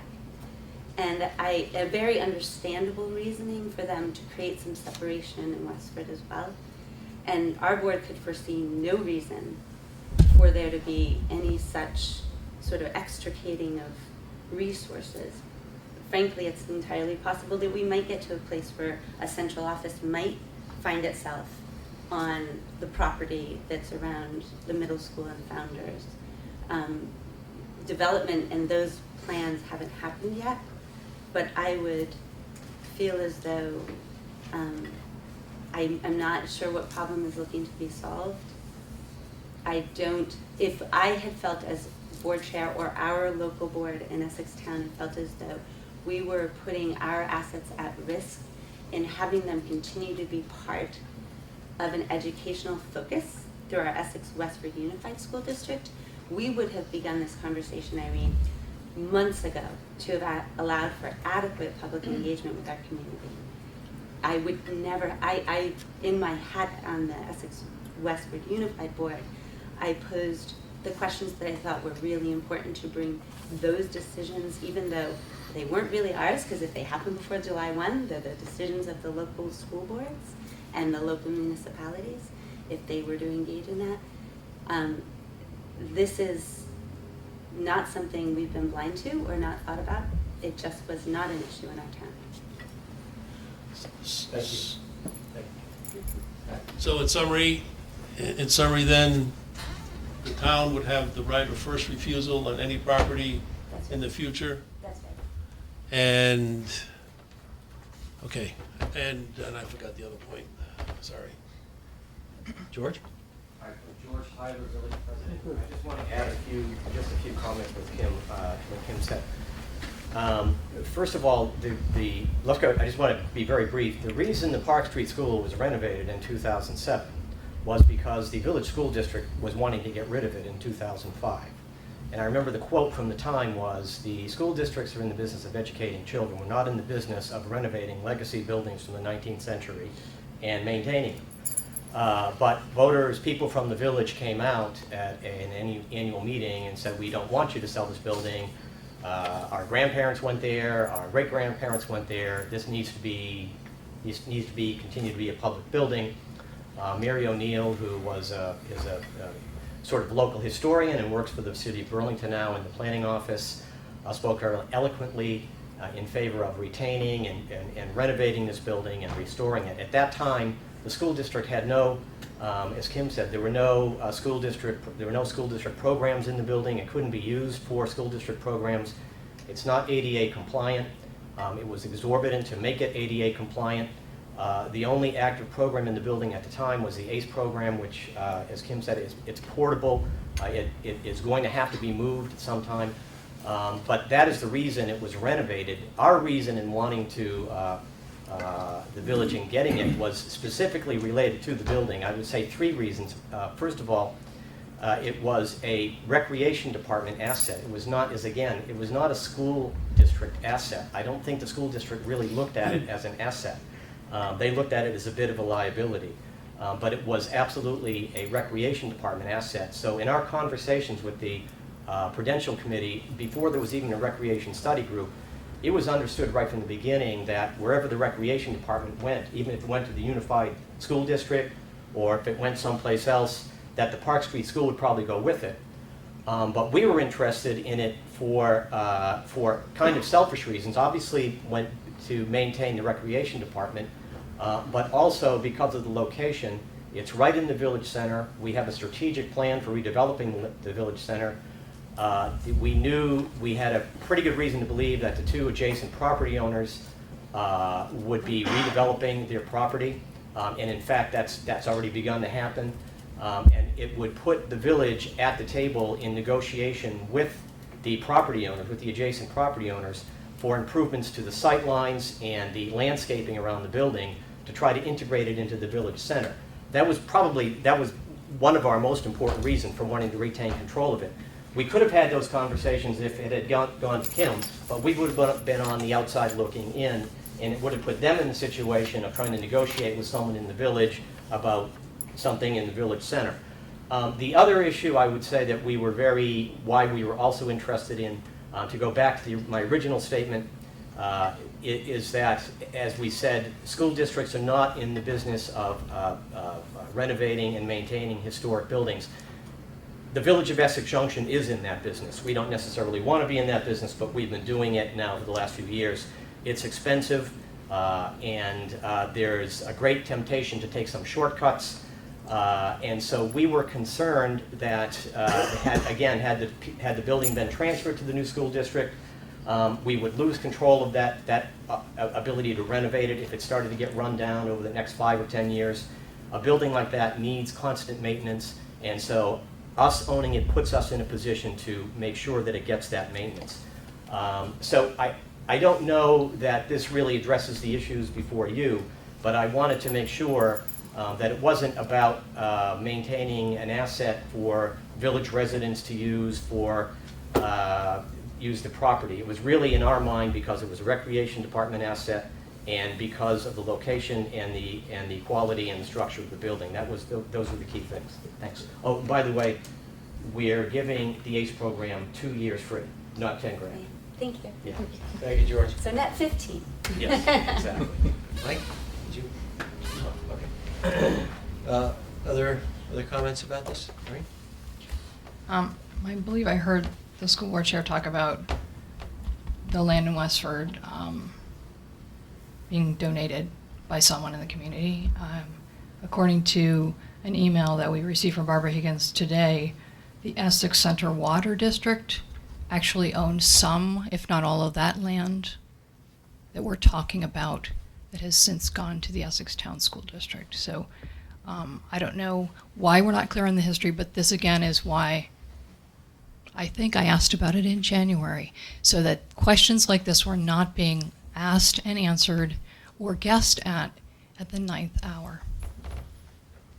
Other questions, comments? I see Ally with her hand up. I just wanted to put on the record that yes, I was asked to attend to this suggestion, and it is important to me, but it was not at the top of my priority list. And so we can keep talking about the 9th hour, and it was on me, and I just want that on the record that I have no problem admitting to that. You were directed by the select board to do that? I was directed by the select board during my budget presentation in January. I think Irene asked the question if you were directed to do it. Yeah, I don't believe you were Question. directed. It was suggested or It some. was a question. It was brought up. Let's put it that way. I don't know the exact words, but it was brought up in my January meeting. But the select board would go through Pat and make a motion or at least a consensus to do that. And I don't recall us doing that. There was no action item. It was brought up because I was talking about our continued maintenance that in the parks budget that involves the Prairie Fields, which is behind Essex Middle School, along with Foster Road Park, which we own and maintain a playground structure, a large playground structure that was put there due to the activity of such an active park. And so it was brought up because recreation governance conversations had recently ended. And so, well, since we kept talking about July 1st of 2017, let's talk about this topic. And it was brought up at some point during that. I did not act on it immediately as January started the catch-up time to get ready for the month of mayhem that we are currently in as we prepare to get the parks and pool all set for the summer. We have a great relationship with the school district, Essex Town School District primarily. We have an ongoing relationship with what is now EJSD in regards to the 90-acre parcel at Saxon Hill, as that's under a lease until 2029. Essex Town School District provides constant, consistent, free space to our programs, and we wouldn't be able to care for 90-plus children, that's just in our day camp over the summer for 9 weeks, without that relationship. We're given a lot of access throughout the year. We pay minimally if it's weekend use. And again, that's taken care of with the program fund. We support and work with the Essex Town Little League in regards to the maintenance of the Little League fields. We have an agreement of one of those handshakes, I guess, that has always been where in the summer months we take any facility rentals for like the lighted baseball field at the end of Foster Road Park, and so we take in that revenue, whereas during the school year those requests go through the school and their policy. And so it's this constant positive relationship where we're basically direct dialing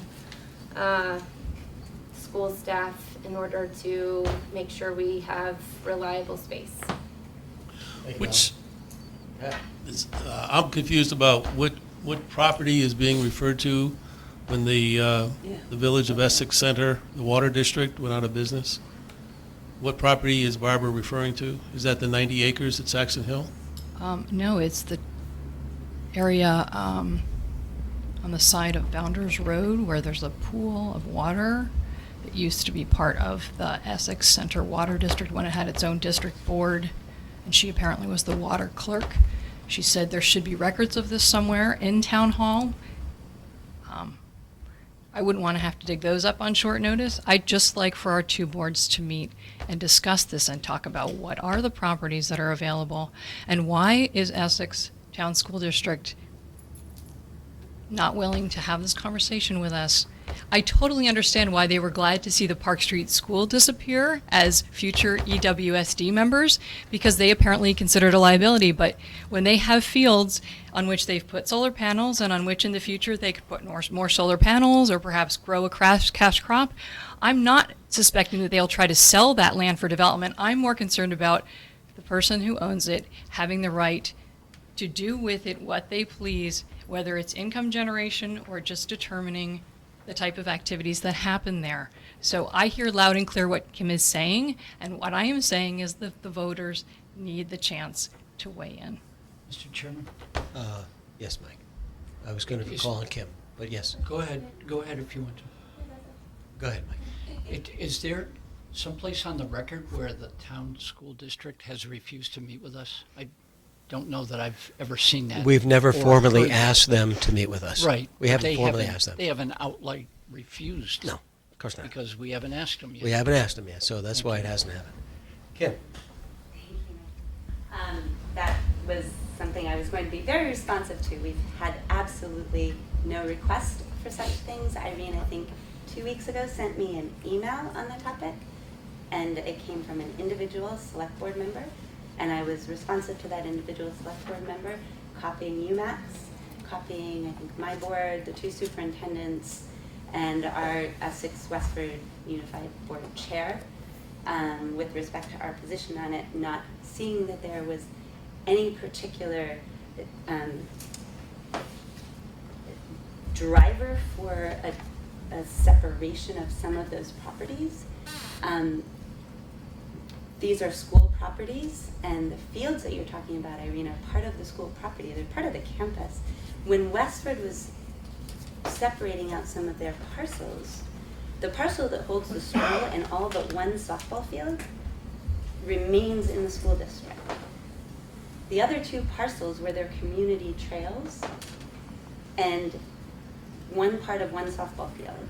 Those reverted back, and they are now working with great challenge to come up with appropriate use policies that allow them to comply with the policies and safety regulations, frankly, for the school district. So I also don't know about a pool of water or who owned it 100 years ago or any of that. I guess I failed.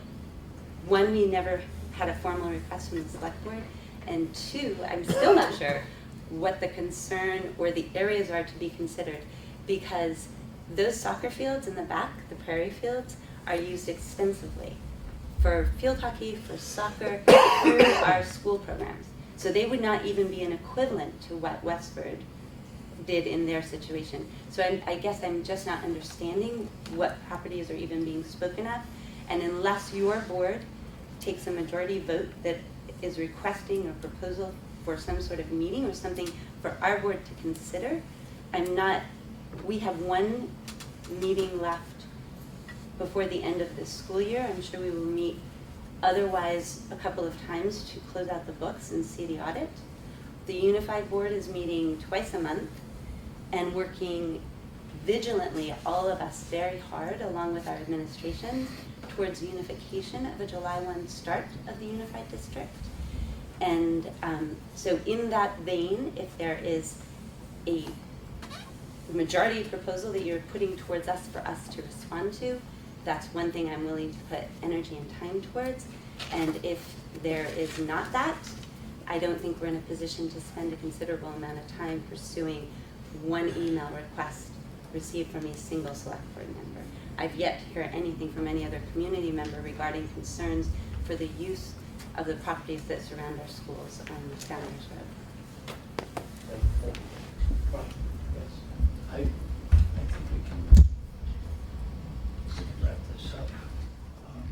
I would suggest that we approach the Essex Town School District and ask if we can meet with them at their next meeting, maybe not June, but a follow-up meeting after that, and just have a discussion about what the plans are.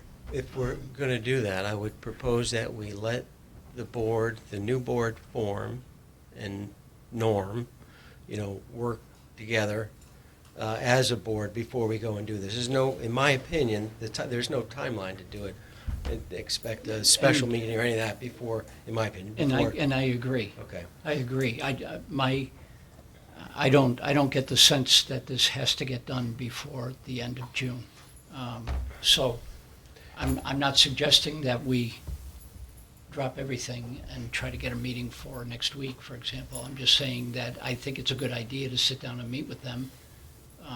But my hair's not on fire about it. Yeah, I would. This doesn't rise to a priority. It's something we can do in the future. We have so much on our plate right now. Look at the last thing on our consent agenda, all those items. This to me looks like a solution looking for a problem. Something that, we can put it on our list, but I wouldn't knock a bunch of things out that are currently in our priority to bring this up. Agreed. In my opinion. And we have the right of first refusal. So, Point of order. John?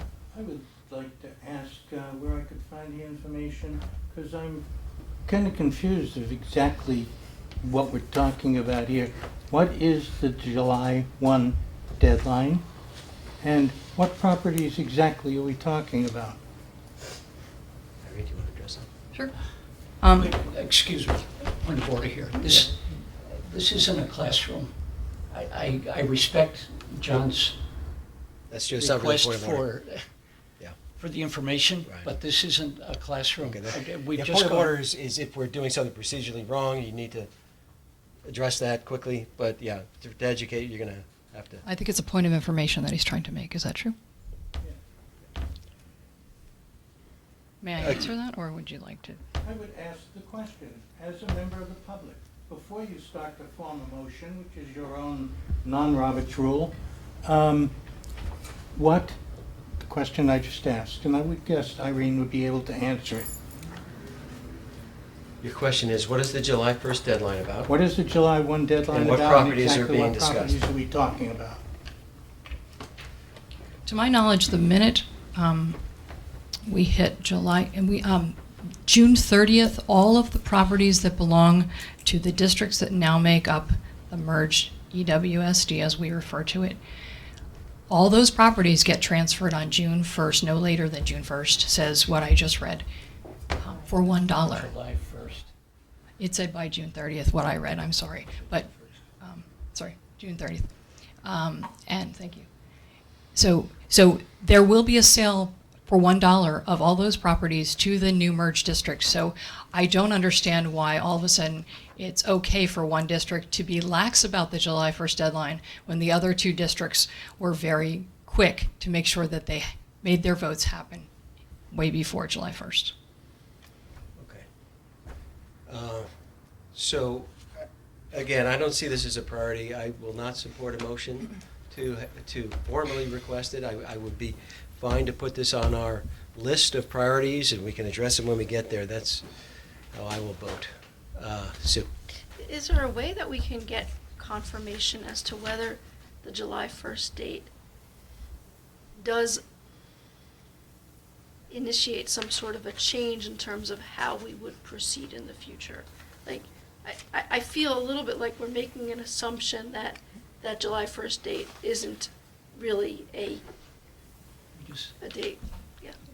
Kim? Just heard from a board member. I answered that question. I'm just also going to ask that maybe the other question that wasn't answered was what lands is she talking about? It's the select woman speaking of.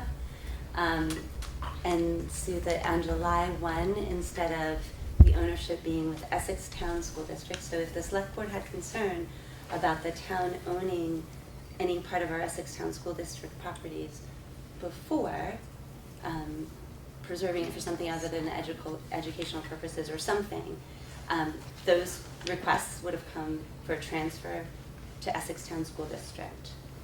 Now, if the select board were to believe they had some interest in those properties that then become part of July 1 Essex Westford School District, those requests to, take those properties, or buy those properties or ask for transfer of those properties would go to the Essex Westford School District. And in the two cases described before, there were compelling reasons in those communities that drove their select boards or trustees to initiate, and as a matter of fact, in the moving the Junction Park and Rec out, that I'm not even sure who initiated that conversation, but it was necessary for the reasons of getting the Park and Rec out of the school district. So in those two cases, there were very compelling reasons why those communities pursued that, and I don't see that as an Essex Town School District board member. I don't fear for the use of those properties in non-educational purposes as an Essex Westford School District component, but that's where the difference would be. It would be that July 1, those transactions would happen through the Essex Westford School District, and until that time, it's with the Essex Town School District. Well, procedurally, it's the same. I mean, it's not like once we're in the unified district, who would vote on that would change, right? It would still Absolutely. be. You know what? Who would vote on it piece of it, I'm not exactly sure. There is a warning window, so I think we are past probably being able to even do that if there were a compelling reason. And in those cases, Westford's select board brought a request to their school board, and then I don't remember how it was warned on which vote. Somebody else might. I confessed right up front, I can't be the Westford expert on this, but we did actually get to see the language that was in the warning as a unified board before it went, and offered pretty constructive feedback on what that would look like to try and preserve and protect the school bordering property, to make sure that we could keep it in compliance with our school policies. Example being like carrying a weapon. There are laws and rules around being able to discharge around schools, but there's carry is allowed in public properties, which wouldn't be allowed in school district properties. Yeah, I'm sorry. So that's the sort of, I'm sorry, I'm just trying to provide as much context as I can. I understand your perspective on the compelling versus non-compelling. I'm just trying to understand, just purely logistically, how. I don't know about the vote part. Like, I don't know that answer. Appreciate that. Andy, you had your hand. I was just gonna, maybe I'm speculating, maybe I shouldn't say that it would be the new school board would be the other party. Have to be. It would have to be, right, the new school board, but then if you had a public vote, it's not clear to me whether you would have a town vote and a Westford vote and a school district vote. I don't know what the parties would be. That makes perfect sense to me, because it's no longer the land belonging to outside the village taxpayers who actually bought it in the first place. But Or accepted it from the water district, right? with the relationship we have with the school district and their land and our use of their land is not, it's written in the MOUs that that's not changing, that's supposed to continue. Yes. Plus, the purchase from the water district is over and done with. It's past history. Irene? As was the donation that Kim mentioned in Westford. Article 8 of the Essex Westford Regional Education District Study final report dated August 3rd, 2015 says that no later than June 30th, 2017, the forming districts will convey to the Union School District all of their school-related real and personal property for $1, and the Union School District will assume all capital debt associated therewith. And it goes on. So as far as I'm concerned, as of July 1st, the people who would be voting would be a much larger population, and at that point, why would they vote to give it up? They have not all invested in this land as the voters outside the village have done. And as George Tyler gave a great example, the best laid plans of boards and staff often have difficulty reading the minds of their taxpayers. And again, that's what I'm after, is for our taxpayers to have a chance to weigh in. Again, I don't see what's broken here. I mean, it's a working system. People with hands up. We're going to be moving forward. There's agreements that say that's going to continue. Kim, did you have one more comment? I was just going to ask again, what lands are we talking about, and for what purpose are you seeking to pull them into municipality and separate them from the educational purpose? I would think that any voter who is invested in the athletic fields around Essex Middle School, the trails around Founders and the Essex Middle School, and perhaps the trails around Essex Elementary School. I don't know for a fact. I would love to have someone present to the select board where those lands stand, where they originated, because apparently they didn't all just belong to ETSD 100 or 200 or 300 years ago. And those are the types of questions that I'm looking for answers on. Andy? I would say that everyone involved already has voted when they voted to unify the school district. So any asset that belongs to the Essex Town School District, lands, buildings, desks, chairs in the classrooms, all of that property has already been voted on. And it's already been voted that it will go to the new school district. This would be a second, a revisit of that vote. I think that's already taken. So Can I ask a question of Kim? Yes. Kim, if we come to you, the select board, and say, hey, we want a certain piece of property, and we want it because we want it, does that constitute a legitimate formal request for the property in terms of the articles or in terms of school use or anything like that? I would probably seek legal opinion, but I couldn't see that would be compelling to separate properties that have been intended for educational purpose from the vote that happened with respect to the unification. And so that is, in fact, some of the challenge in terms of questioning that I put towards the other asset transfers in my role as an Essex Town member on the Essex Westford Unified Union School District. We had pretty robust conversation around the transfer of Park Street and input to the articles that happened around, and continue to have input to the use agreements that are going into place out in Westford to protect the educational purpose of the properties that all of our communities voted on to unify. And so it's truly just more of an exceptional situation in both of those cases. And I would say the Westford situation is different than ours.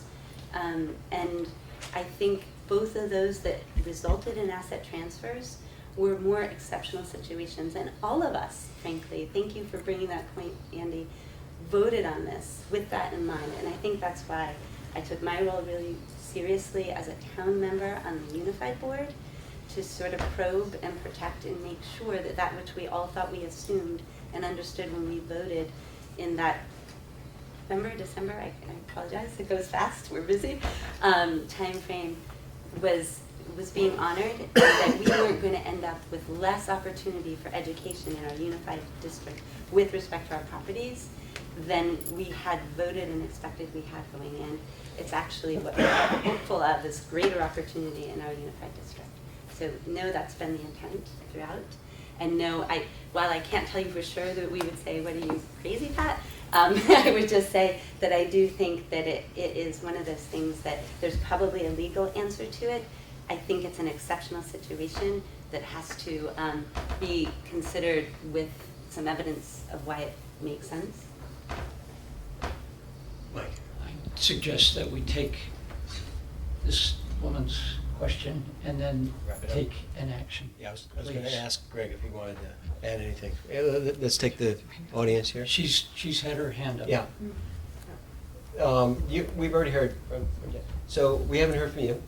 Hi, Margaret Smith. I'm just thinking about the land across the street from the Essex Elementary School that actually belonged to the Essex Classical Institute. At one point, this school has used it forever, but I don't know if it still belongs to the Essex Classical Institute. It's something that they should be part of this conversation. Thank you. Greg, did you have anything? I'd like to wrap this up.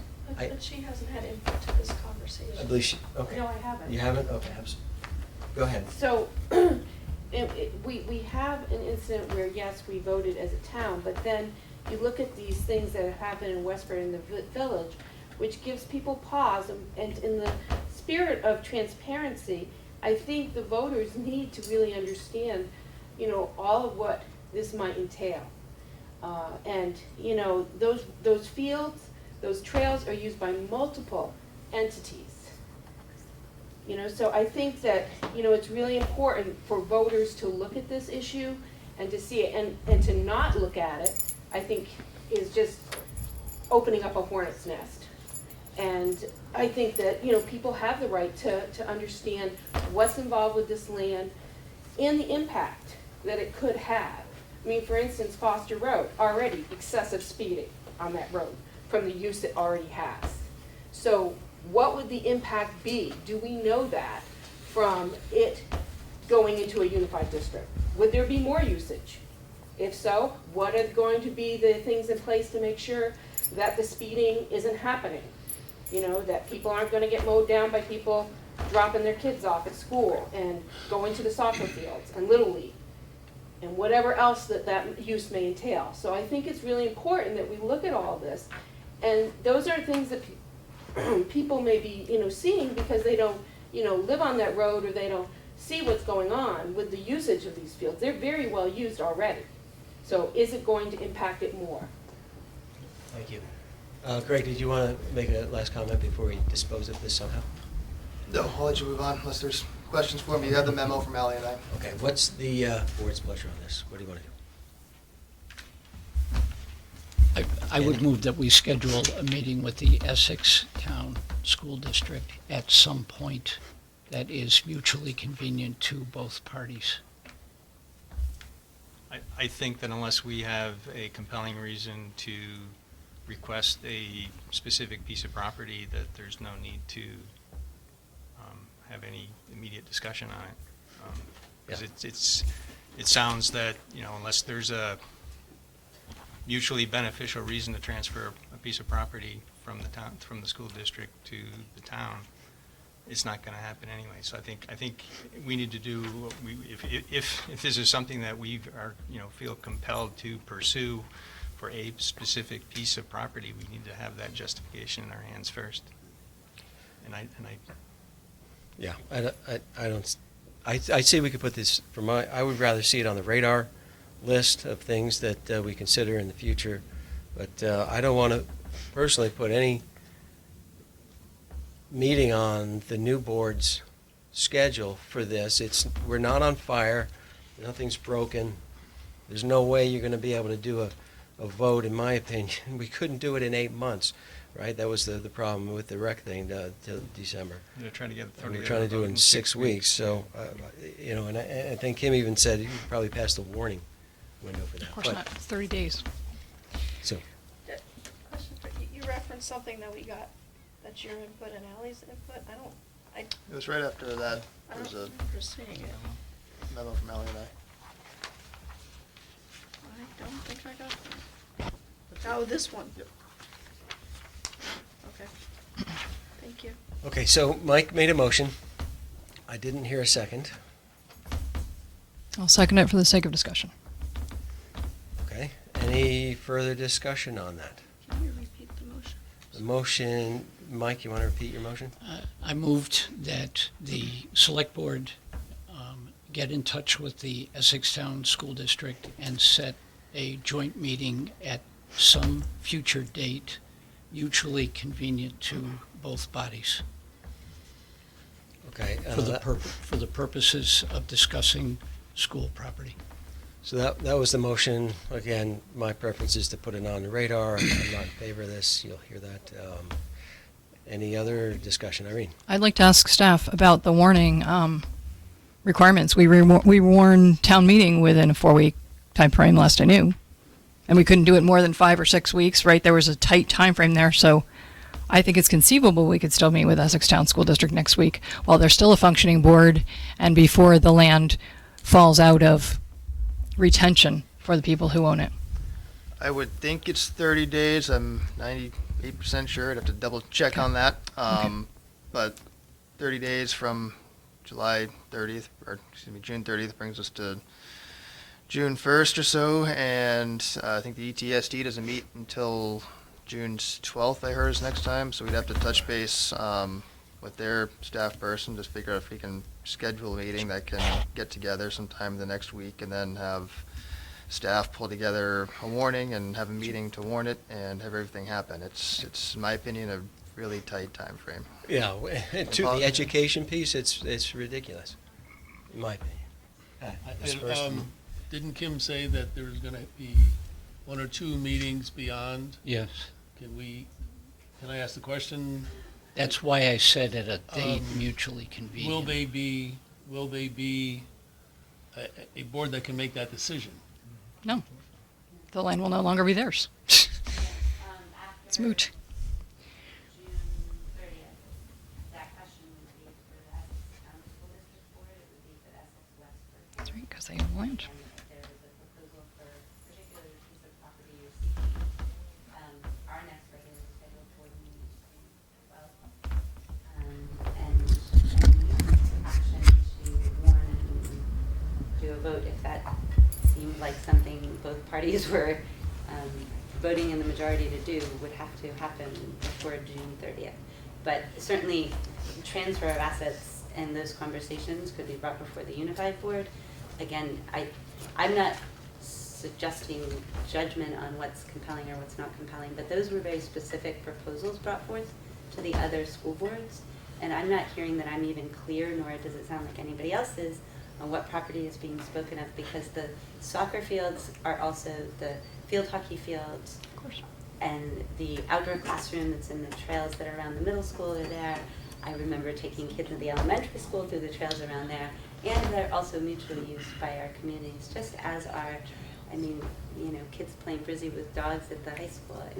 That happens because we all care and own and value our properties, our educational properties.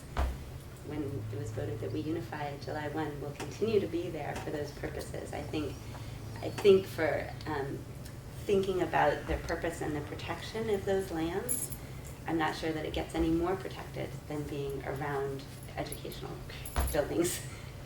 So I'm not, again, you guys will need to figure out if you've got a specific purpose and a specific parcel you're considering. I'm not hearing that, so I'm not exactly sure where the ability to move quickly or to try and convene a special meeting of my board to respond to something it would happen.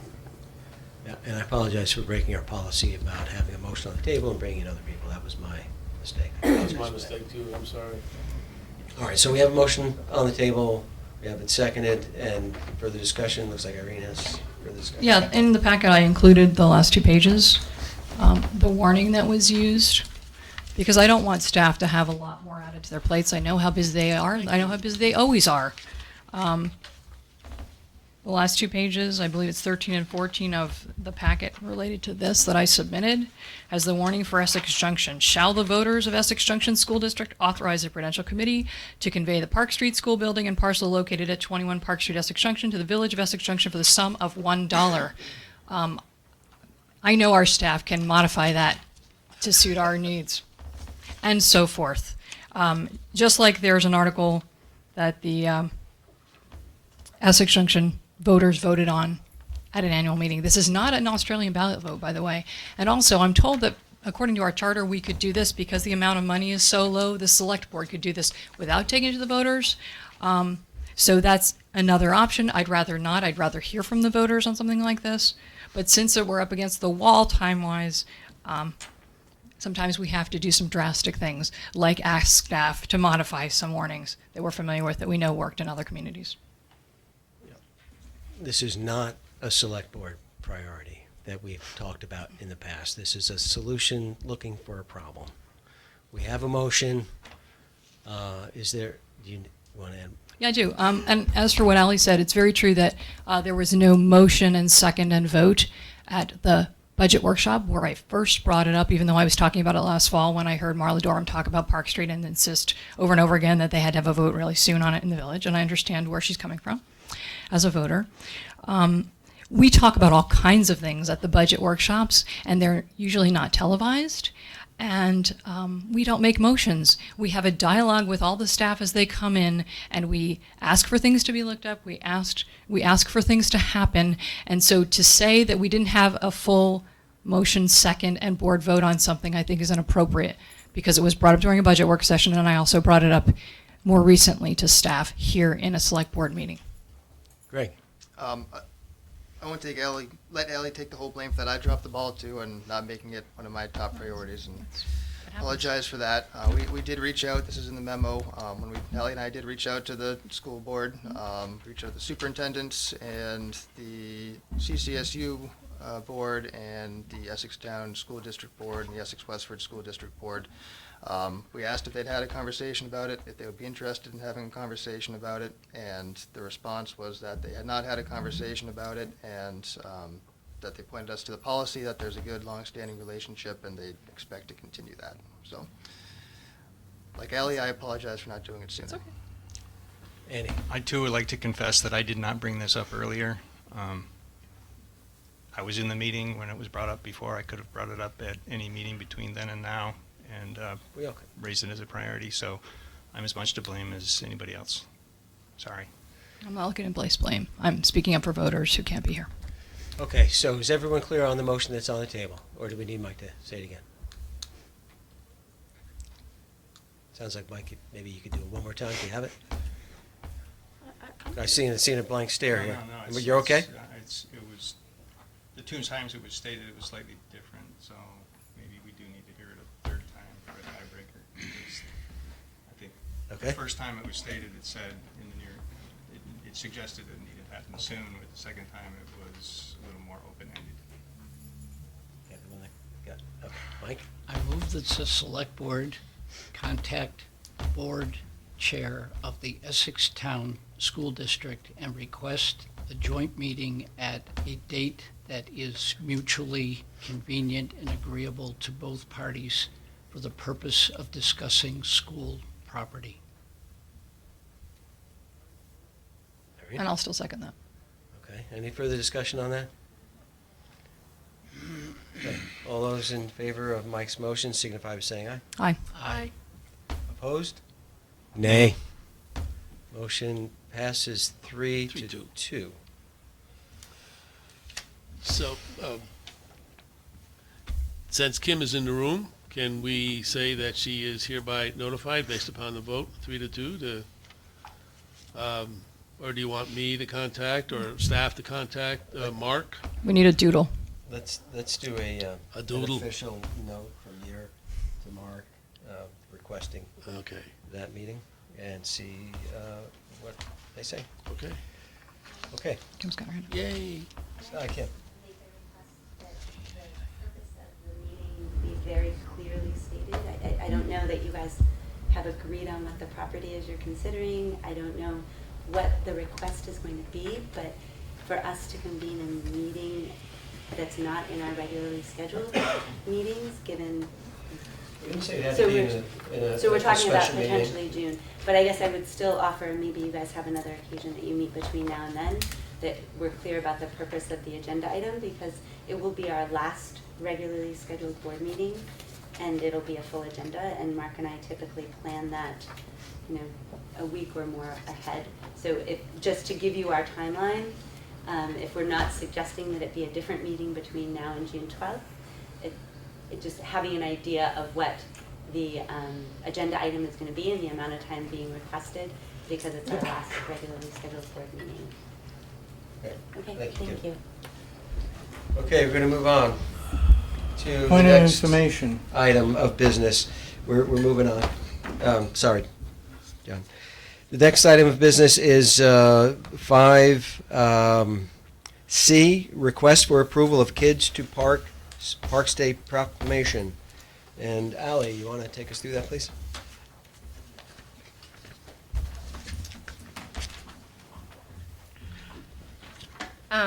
Saturday, May 20th, which is coming up this weekend, is the 7th annual National Kids to Parks Day, and it's organized by the National Park Trust.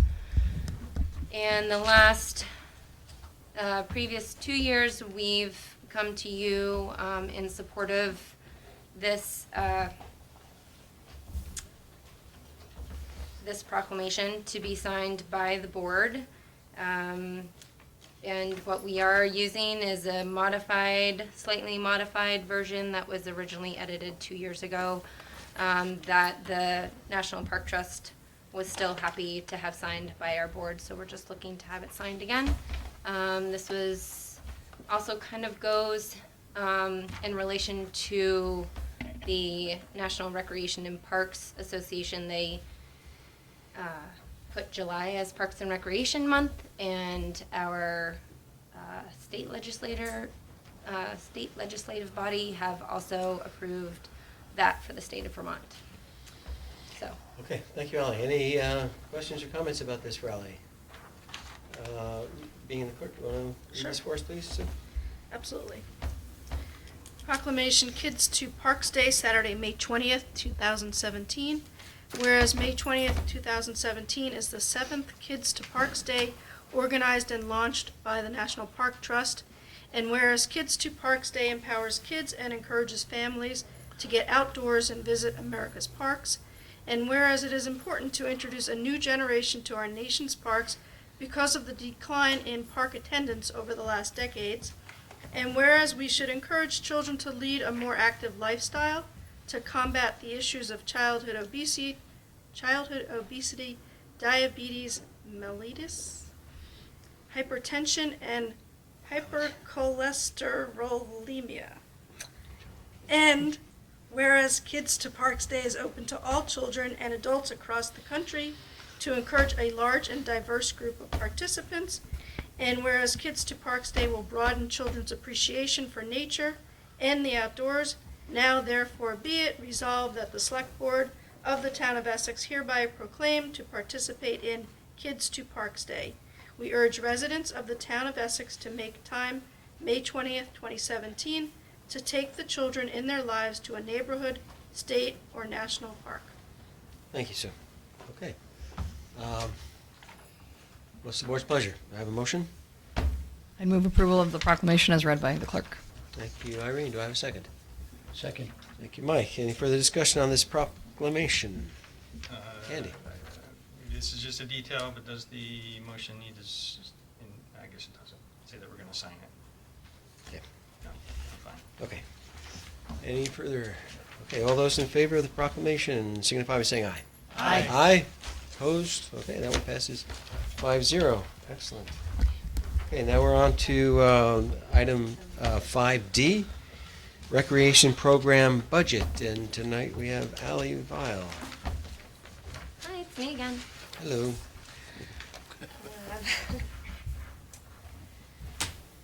You were given I don't even have all of my pages. My budget narrative on the program budget, which which is not taxpayer-based. I have all these other things. And so just like it's been presented in the past, gave a couple updates. It was a busy year with programs, but with a couple other things as well. We had a good first year of our of the Sunset Studio that we started programs in around a year ago, after doing some updates to it before programs would start in there, and we're looking to increase program usage there as well. In the next, we have a renewal to our lease coming up for an additional 2 years. And I'm willing to take any questions that anybody has. Okay, so you've been in the black here. We've been in the black. It's a good thing. We have been. Good job. And you're taking on some additional things slowly. Make sure Yeah, it's I did stable. Yeah, I wanted to clarify, the memo brings in how we continue to take things from the operating side. They happen by expense, and so it's not one particular line item, which we initially started to do in the first 2 to 3 years of moving, Little League and Babe Ruth and those larger ticket items from operating to program. Those have really shifted, and we're pretty good where we are on our line items of expenses that we've taken out of the taxpayer obligation, but more so in regards to regular spending. So the updated office furniture that we got after the renovations to 81 Main Street were purchased out of the program fund to make it a more inviting and less just desk and open space sort of office feel when you come in. So things like that have been purchased out of the program fund. Okay, thanks, Ally. Questions for Ally about the budget? Sue? I have Go ahead. a couple of questions. Sure. I guess I'm not didn't we review a recreation budget back in January? You did. I did not have the program budget. I had the operating budget only, and so the program budget is just to let you know how we're doing in programs, and that we're still able to have it be a self-supported fund rather than a taxpayer-supported fund. Okay. So this piece of the budget we did not have You did not available have. at that time, is Correct. that? Okay, thank you. Couple of line item questions. One, line item number 3, which is professional services. So you referenced the increase due to some scheduled advancements to the cloud-based server provider system. Mm-hmm. So I think I asked a similar question back then, but normally, Cloud is free. cloud-based solution, not that it's always free, no, but that it usually is a replacement for some other IT solution. So the fact that you're showing a net increase is kind of, usually you go to that one because you don't have to manage it anymore, but also because it's cheaper, right? So I'm not sure I understand why we're paying more, why we're not seeing some sort of a corresponding decrease that offsets that. Sure. So one thing that we talked about in January was how the Town of Essex IT department does not do billable hours, so to speak, to each department of what they provide in regards to support and service. And so we don't have our Rick and Rob itemized necessarily. It's rolled in. And so the current professional services expense is based on the software expense that we have right now toward Vermont Systems, which is our software company that we use. And now there's the convenience fee, so to speak, of having them take care of that for when our servers supporting our rec software have crashed in the past because of the large usage of registrations. And in the summertime it involves connecting the mobile app out at Indian Brook to our server so they can check live passes. So if somebody is getting one now in the office and they drive up, we don't need to send an updated paper report because it's live for them to scan. Same at the pool for pool memberships coming in, whether it's our point of sale system or the scanning, and as well in the Parks and Recreation garage for them to use, So when a server crashes here, it's putting all of those down. So our parks, our pools, our office are down. It's not an itemized sort of thing. This increase in fee is making sure that that doesn't happen so that we can function regularly. So this is an additional IT solution. You're not eliminating any, this is not replacing an existing IT solution, is what you're saying. What I'm hearing, I Doug, guess. you want to add to that? It is, but it's not replacing a solution in that budget. The overall IT support and maintenance is carried in the IT budget. Okay, so what this will do is it's going to free up time of the IT staff to not have to maintain it, and it lessens the cost of future servers because we don't have to buy something that is robust as what we would need to handle her applications. So there is some cost there's savings. An offset, which just not in her There's, budget, is that- correct. And I can't say it's a dollar for dollar offset per se, but yes, it is going to free up time and resources. All right, thank you, Doug. You have more questions, Sue? Yeah, just a couple more. I'll try to keep quick. Line item number 9, other purchased services. Mm-hmm. Did you blow that out somewhere, because that's the biggest line item, what's in that? So other purchase services are primarily when we pay instructors for their services. And so what we're bringing in, which you don't, you see up top. So what we're bringing in on registration fees covers the other purchase service line item to pay those instructors. But so what makes up this, I get that it's covered and it's not. Okay. Yeah, but you're saying this $215K, that's all going out to pay other instructors or, okay. Yep. All right. That's helpful to have that info. And then the last question I had was line item 18, which is other programs. Mm-hmm. So it seems like you call out youth lacrosse as one of the other programs. Are there other programs besides youth lacrosse? There are other programs. There's fall soccer. Again, that's the 625, 50 kids that are doing soccer in the fall. There's the Bolton After School program. Other programs also involve the free community events that we provide and the expenses related toward them. So I guess my question really is, why does football and Little League Because and those Babe Ruth have separate? because those are separate organizations that we do not do the registrations for. We don't organize those.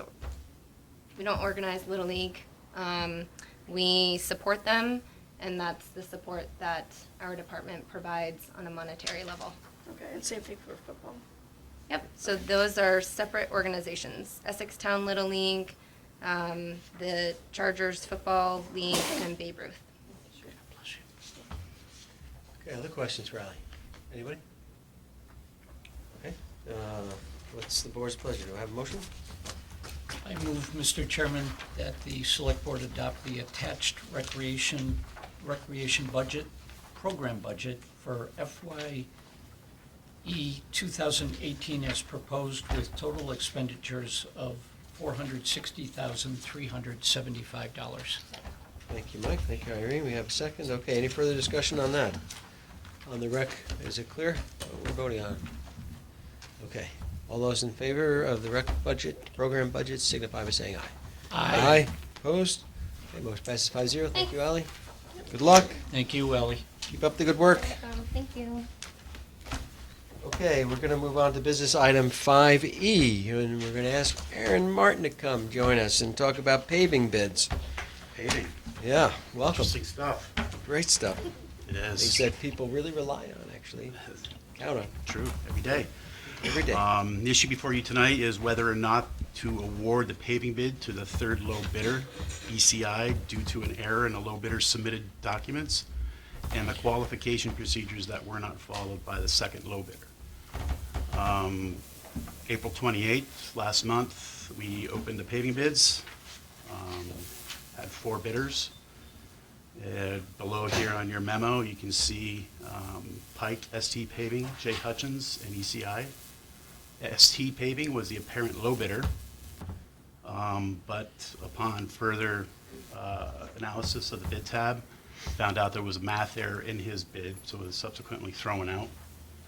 So we went to the second low bidder. That's the policy, is that right? Correct, and that's standard practice in my field, and I think Mike can relate to that. Even a minor error, math error, 1 penny, 2,000, it doesn't matter, it's thrown out. So we moved on to the second low bidder. I mean, that's we're following our policy and how we carry out the bidding process here in town.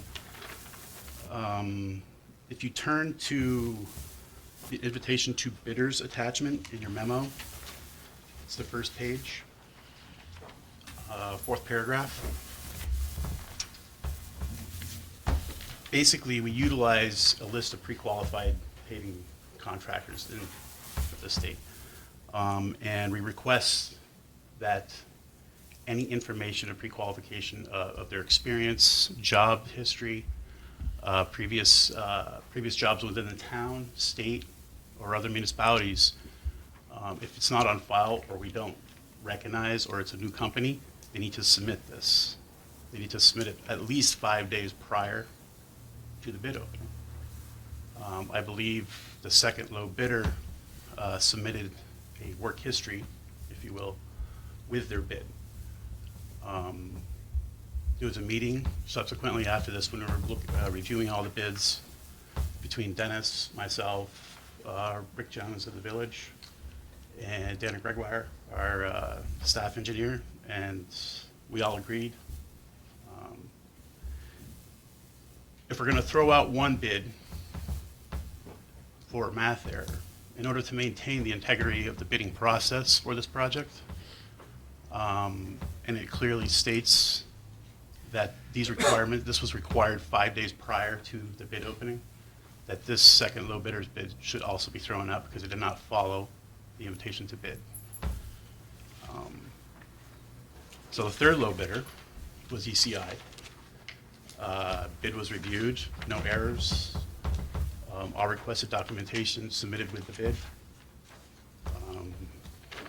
And it's staff's recommendation, due to the 2 errors in the first 2 bidders, that they proceed with awarding the bid to ECI. Okay, thanks, Aaron.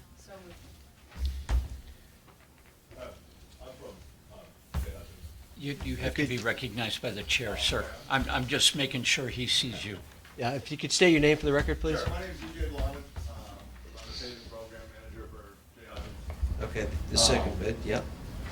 There's a couple things. The paragraph number 4 that's in the thing, we have done work for the town of Essex before. We did it last fall. We paved at least 2 roads that they came and asked us to give them a price for.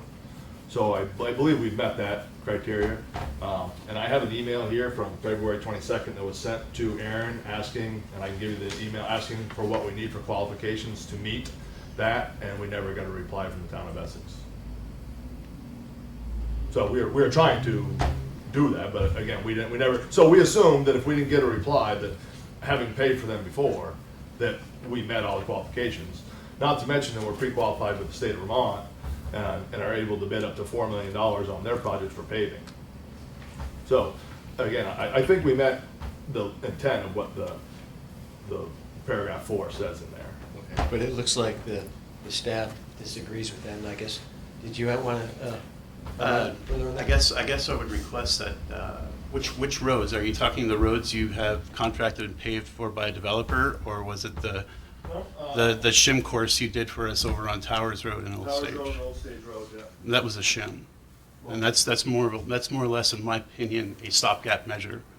That's more of a safety concern. So it was a drag shim. There was no grinding involved, no major overlay. We just had you throw some material down on those rows so we could make sure that our plow trucks and the traveling public were safe because the road was so severely rutted in that area. Okay. I'm not here to argue with you. No. Again, I mean, we obviously want to do work for you, so I'm not here to argue that. Thank you for your comments. Yeah. Okay, yeah, again, so Irene, you, I'd like to move that we accept the third bidder, ECI.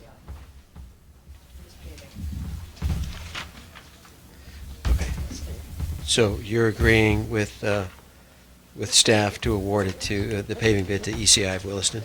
Okay. Do I have a second on that? I'll second.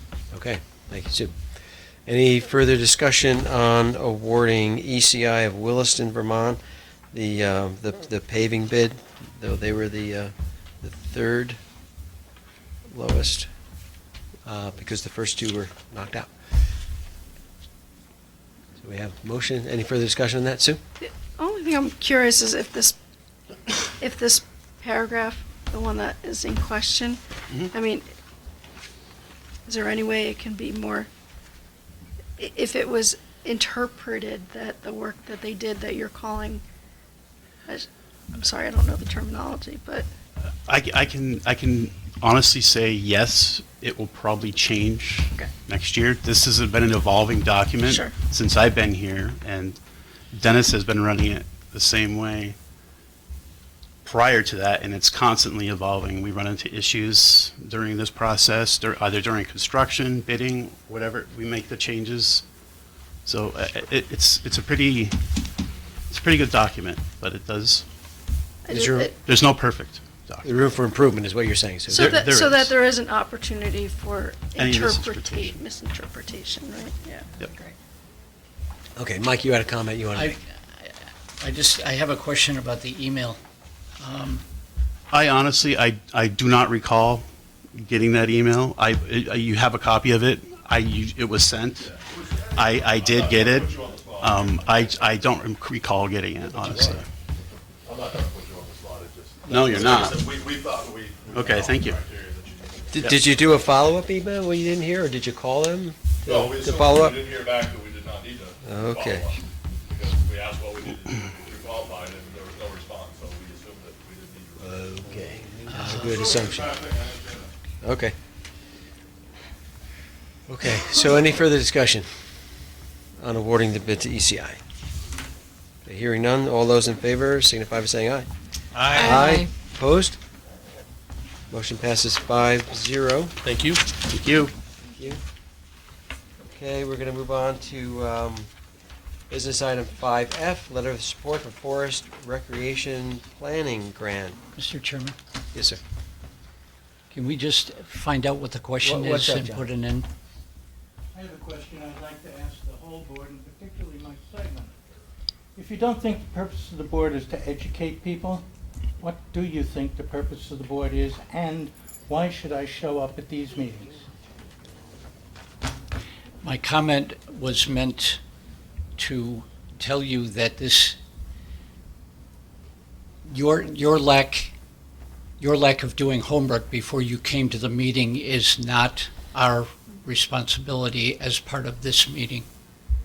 Our education of whoever sits in those chairs out there comes with the discussion of the issue and the discussion of the material that is on our website and fully available to every resident.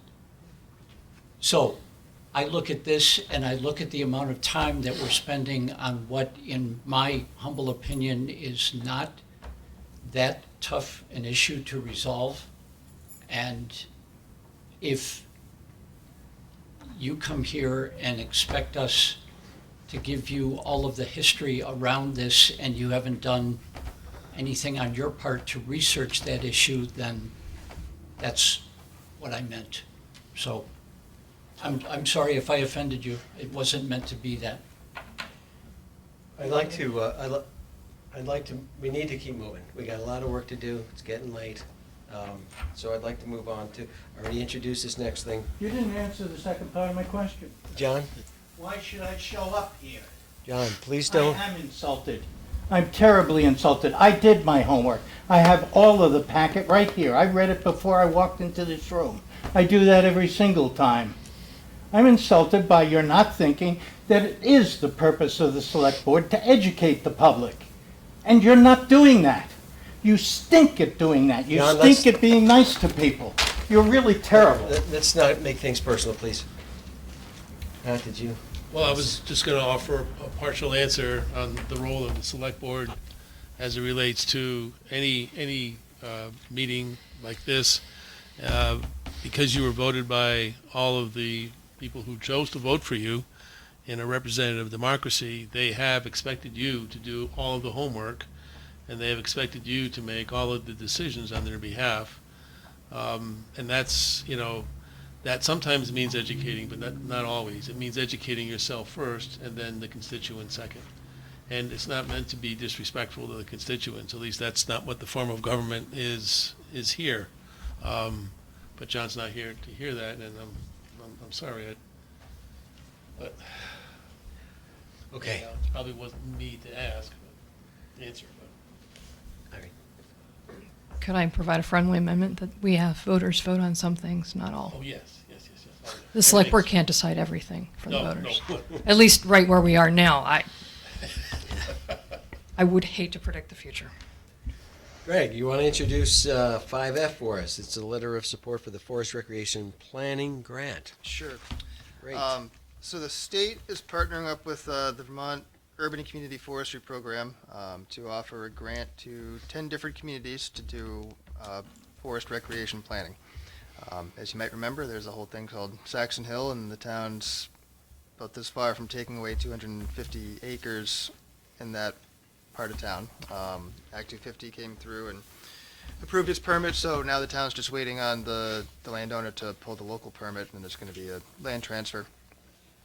So perfect opportunity to have some professionals come in and offer some guidance. It's really a community engagement type of thing to get the residents involved in terms of coming up with a vision for that area and action plan, the management plan for that area.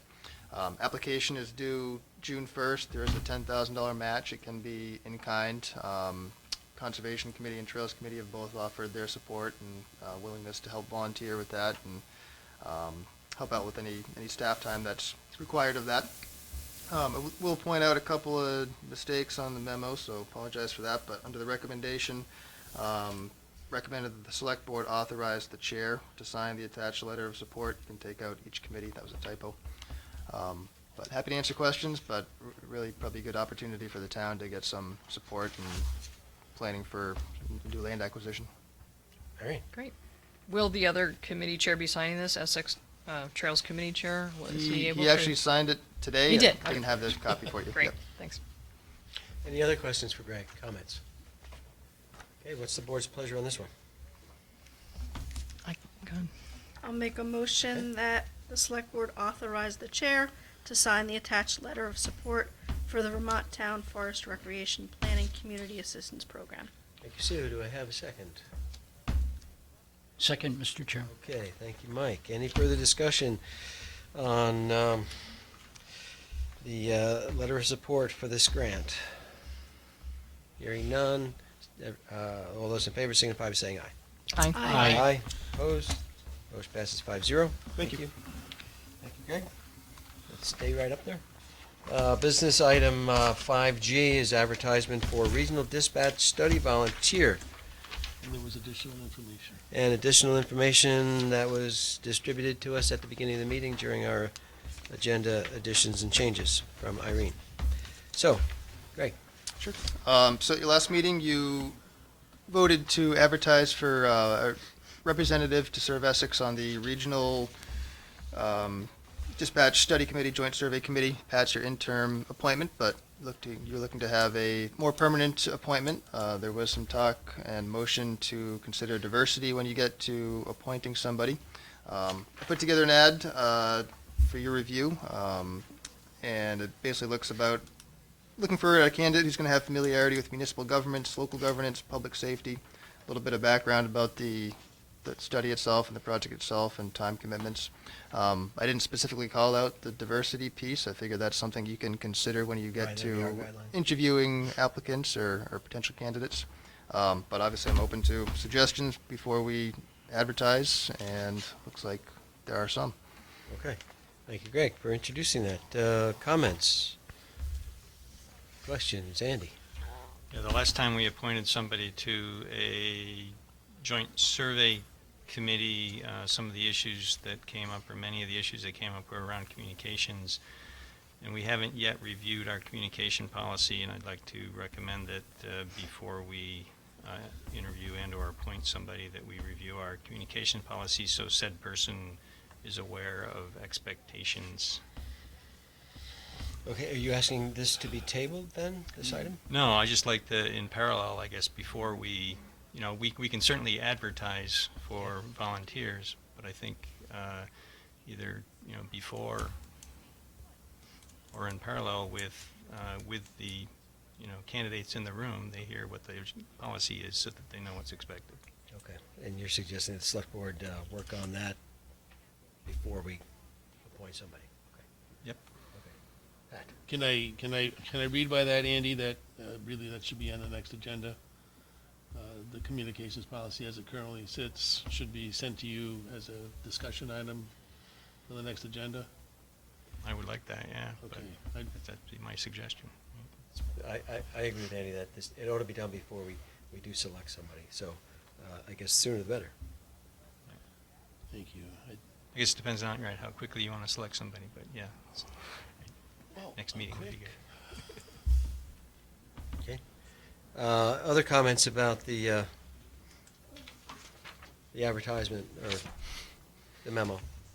So, I like Irene's suggestion to point to the information on the web about the committee work. It's like this okay. little paragraph right here, more about the committee's work is available.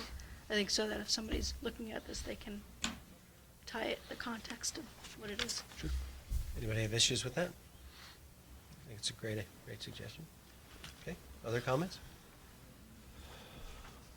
I'm curious what you meant. I introduced a couple other words, but I wasn't sure the difference between municipal government and local governance, what you were getting at there. I didn't know if that could be clearer for the reader. Sure, I hate to put Pat on the spot, but I'm going to put Pat on the spot. Did you suggest that? Governance? I Maybe. So the difference between municipal governance and municipal government and local governance. Municipal So, government and local governance. guess we could- This is a joint study committee. It's a governance committee, and the purpose is to discuss how a regional dispatch operation would be governed. And however, in and of itself, the joint UMDs are municipalities. They're legally defined municipalities. But the specific topic that we're dealing with here is governance. It's a joint study committee for governance. So if I said that, I was just trying to confuse you. You did it. I'd like Did this, it work? If I were unfamiliar and I'm just reading this for the first time, I'd have no idea how long I'd be expected to be in service on this. Is there a way to, that might be helpful, because some people might not want to be on something that's there for a long time, and maybe they'd be more willing to do it if it's short. Pat? It is the hope. Is everybody able to hear me? Okay, it's the hope of the Joint Study Committee that the work be done in enough time so as to have votes for the various 8 members who have regional dispatch to meet their legal requirements for the FYE 18 town meeting, village meeting, or city meeting. So that's the end date. So working backwards from, let's use us as an example. So let's say we're going to have like March 5th or March 6th as our meeting. You go back to however the required warning would be, and that's probably what, the end of January, to get something ready for a vote. So I would say that by the end of January of 18, the group that currently is meeting will probably disappear or morph in. Can we put it? No longer than 8 months. Flexible. Thought that they talked about these people rolling over and becoming a municipality. They sign up for this, that they have this big. I was just going to say that estimated to be a multi-year. Dealt with had election. I guess the way that if the government, so they're I don't know. Well, you're not foreclosed and Can get quit somebody anytime of they a want. longer stay. Reserve the right to have a member of the select board be on that level to be. Would be safe than to say. Potential for Qualify how much further this can open up the search. Site for more information. Duration. I see the word public safety appear. I'm just curious. We're looking for someone with some public safety. I've heard to have when, why, what the situation is, and MTs. That's why I put that in there. I don't want to. Emergency services would be a good candidate, and Mr. Baker replied that. I just feel very strong criteria. Mr. Baker, My question. I'm sorry. Writing those individuals. Not a bad idea. And 5 saying the technical with the chiefs and he's focused on governance, and if we had brought people in 2 different committees, didn't think a 60 to 90 minutes that I would take out the word. Brainer, right? To do this, they have public safety experience with it. Okay, everybody okay with that one? That with an interest.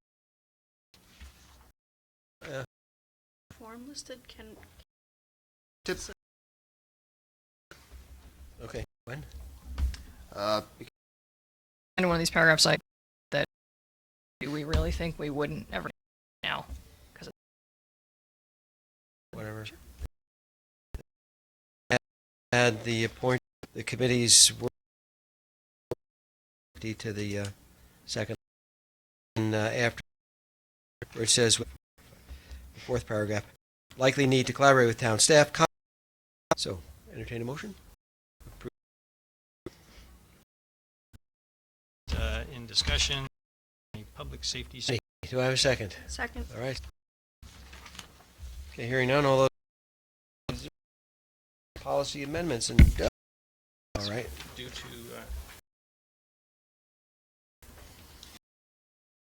Board will amend the current tax stable. We have talked about this at Select Board's priority list, but I'm going to get something to you. Parameters for the vote into tax stabilization agreements.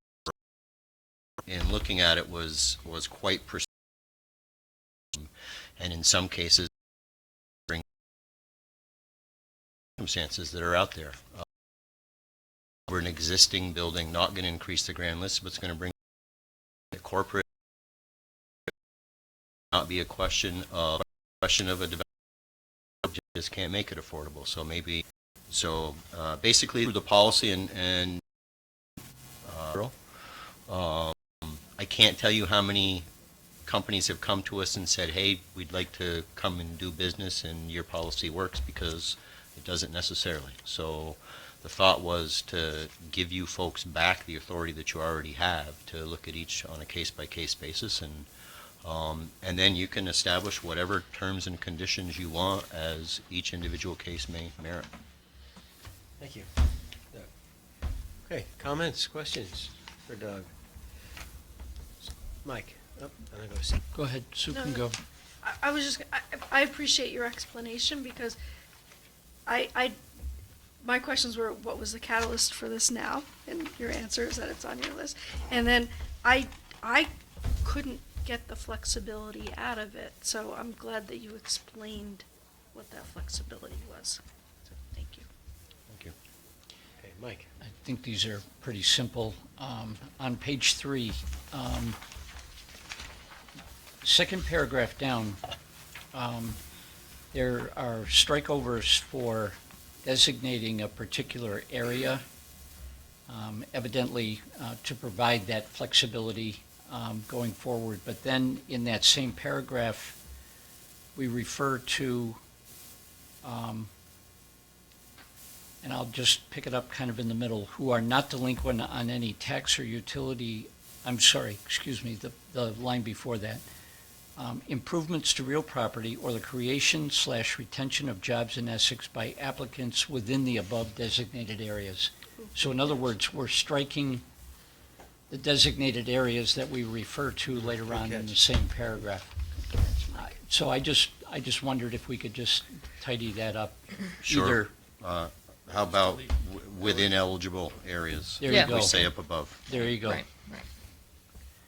Thank you. That's And a then, good catch. yep, and then the only other suggestion I would make would be next paragraph down, and then in a couple of other areas, do we want to say unified manager's office instead of town manager's office? I'm looking specifically at paragraph 3 on page 3, second line, about halfway over. We did talk about maybe changing this, and, going back to the town charter, I think we refer to him as the town manager. Yeah. So wanted to be consistent in that respect.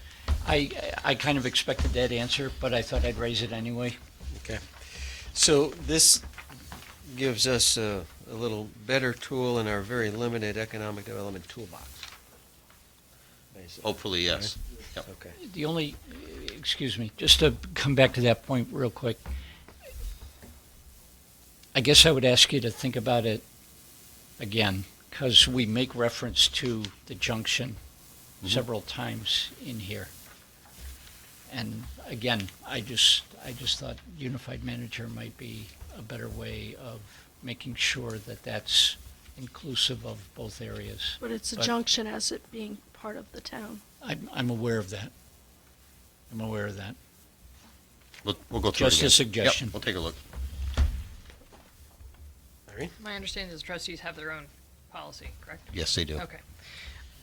I'm curious what the blank section is on page 4. Did something just come out? It doesn't say intentionally left blank, so I didn't know if something That's happened. Doug showing off his formatting capabilities in Word. Well, you did well. Okay. Control Enter really I, works. I did try to get it out, and after a couple of attempts, This page I failed made miserably. blank unintentionally. Yes, unintentionally. Irene? I'm so glad you're still with us, Doug, because in a couple weeks I might not be able to get an answer that I understand because, well, I'm sure the staff would find a way to tell me, but since you handled this and probably wrote this originally, I'm curious, the last sentence on page 3 that goes off to 4, can you help me understand what that means?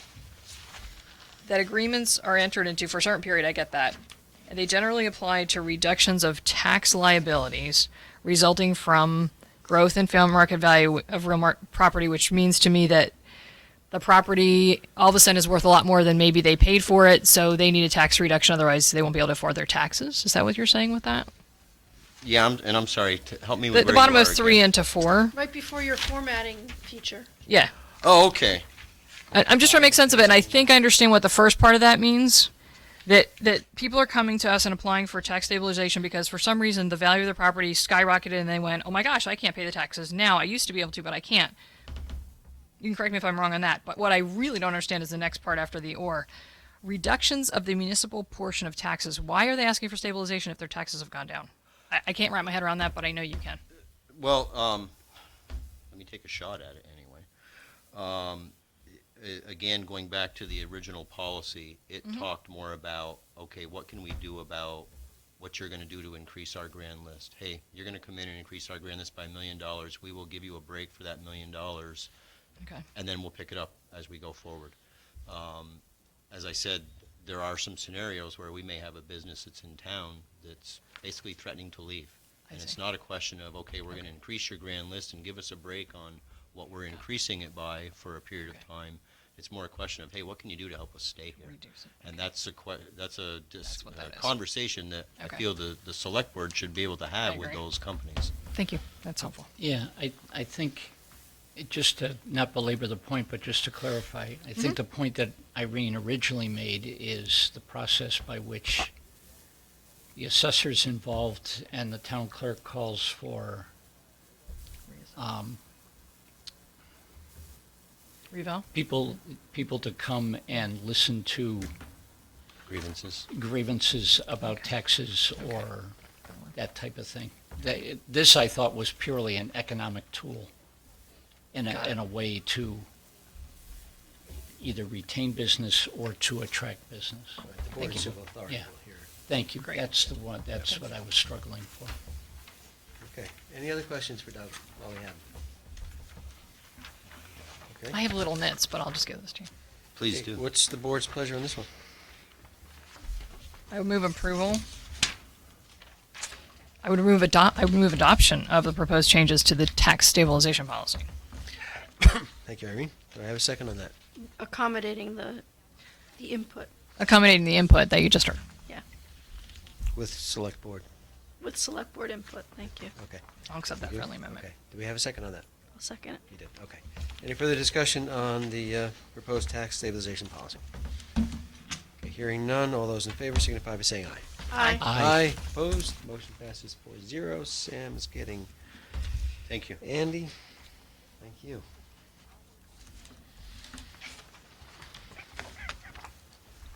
Thank you, Sam. All right. Okay, so now we're moving on to business item 5I, which is approval of minutes, select board minutes of May 1st, 2017.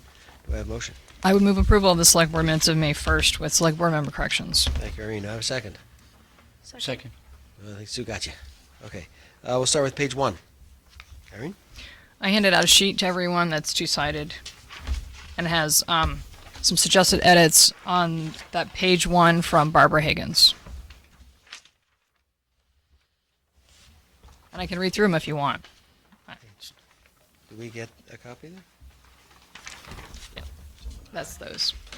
They're the ones that aren't in color. Mine are on the ones in I see, color on and the hers back are and not in yours- color on the okay. back. Do you want to? I can read through them Yeah. if you'd like. Sure. On line 37, she just wants to add the word joint before the word meeting. On lines 38 through 39, she... One second, Irene. Yeah. Sam, do you see that? Okay, sorry. Yes, Tommy, sorry.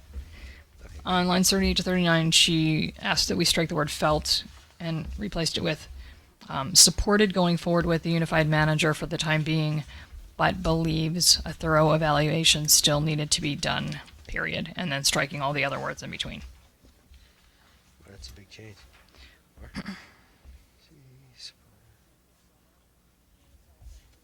Okay, next. And then lines 40 to 43, again, she asked that we strike the words felt that and use the word said. And then it would read, she said that the trustees and select board should understand that residents, I guess it should be, residents, plural, feel underrepresented in different ways. She believes governance is the crux of the issue and only the select board represents and is responsible to the entire community. She believes it may be time to take a breather from any new consolidation efforts and focus on governance and equity. Okay, anything else on 1?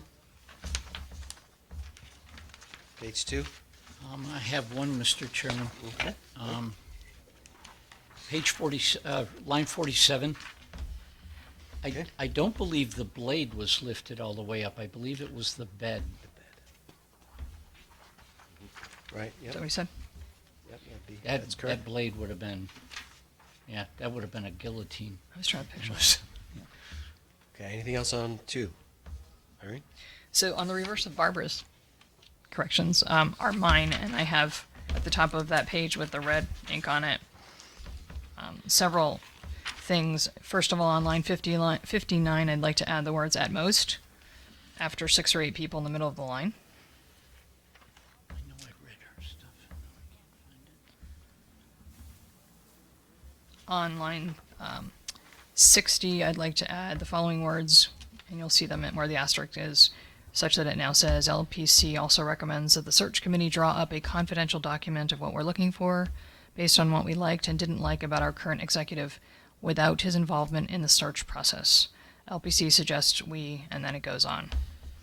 And then finally, on line 63, just replacing the existing words with executive search. I think it's at the type of search or something. That's it for that page for me. that was page 2? Yes. Okay. Page 3? Page 4? Page 5? 6? Sue? Row 243, it says pointing someone to the EJC. Is that the JSC? It is. Okay. Anything else on 6? Page 7? Irene? So this would be the bottom of the handout that I passed around. On line 310, rather than she raised in her memorandum, it should say which stood out for her that day. And then on line 312, we're going to take out "were missing" and insert the kernels of wisdom that would be difficult to restore to the record as an audience member rather than as someone with a seat at the table, which is what I said. Anything else on 7? Page 8? Page 9? Sue? Sorry. Row 392, we have the same, it says JFC instead of JSC. I have hard enough time with acronyms, so We're changing keeping them, us then honest. I'm really gonna have a hard time. It's just right. Anything else on 9? Irene? On 392, it's the next meeting, not the parking lot, as far as what I was talking about.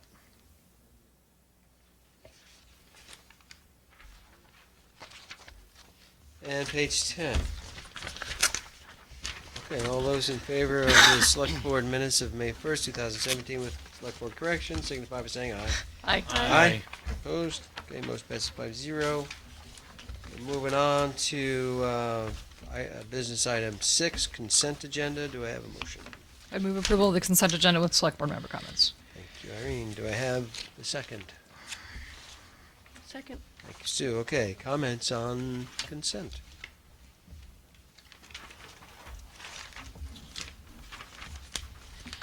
Yeah. Andy?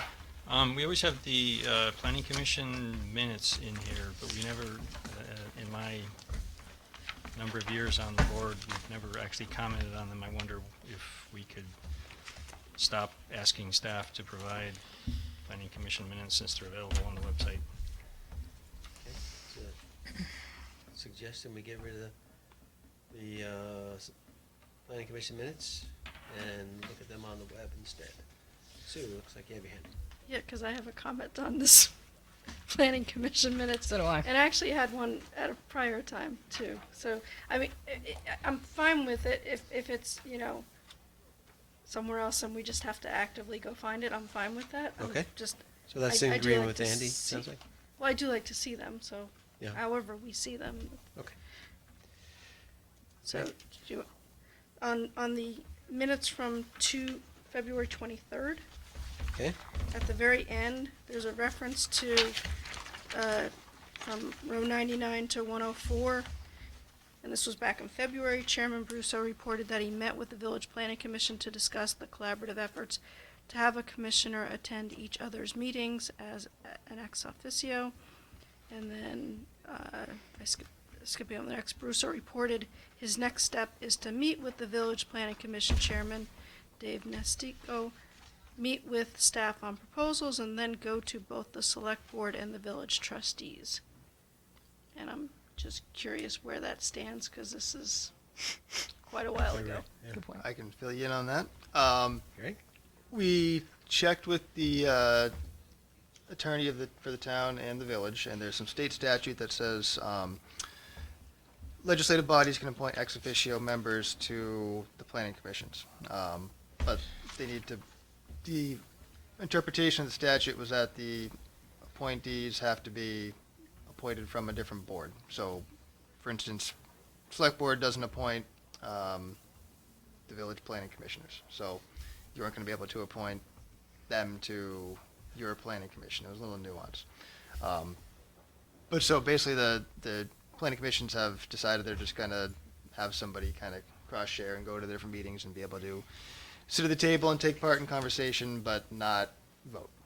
So sort of an unofficial ex officio member. That's hasn't started yet, but it'll start in the near future. And the two planning commissions are also planning to do some joint kind of work group sessions, probably starting in July, just to go over different issues and start talking about commonalities and common issues to sort of prepare for that potential TGIA movement. Thank you for that update. Okay, Irene? Without jumping the gun to the affordable housing part of consent agenda, I would just say that it's too bad on line 21.9 that as this building has shrunk, there are now no longer affordable units proposed. On the March minutes, the adjourn time doesn't appear to be correct because at line 191 it just says 7 p.m., but it sure looks like a lot happened in a half hour. So maybe it really did happen that quickly, but it looks like someone didn't fill in the real ending time, so I just have somebody double check if they could. Thank you. So, I have a question on check warrants from okay. Which date? 5/5. Down at the bottom of. Okay, oh, what these page? Are they numbered? Where's the page number? Top left, or top right should be the page number. Okay, page 6. It's underneath my staple. And this is not at all about the expense. I'm just asking. The second from the bottom, mailing out a thumb drive. Do we have any recollection why we would mail a thumb drive?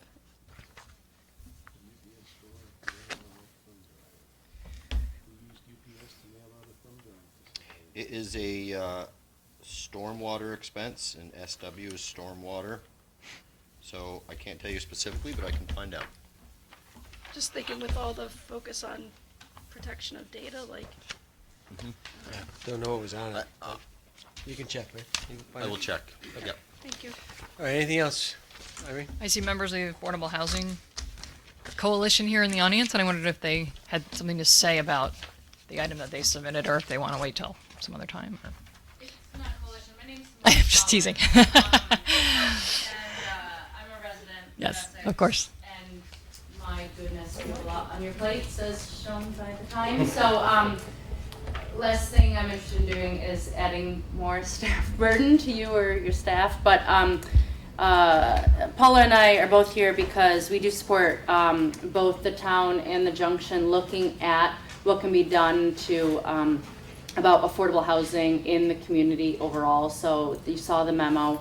And so I guess we're just here to sort of say you have some people in your community that are interested in volunteering to look at the affordable housing needs within the town and junction, and potentially look at some policy recommendations that would then come before you all or the planning commission first to be considered. And so if governance, it's after 10 at night, no one should talk governance, and governance would have to be a part of that conversation. So there's no ask of you to do anything, obviously it's consent, but if you just consider putting this on a future agenda item, thinking about if you're open to considering governance and creating some kind of committee, commission, task force, band of people in solidarity, and to can look at this issue. We've not gone to the village yet. Thought we'd start here because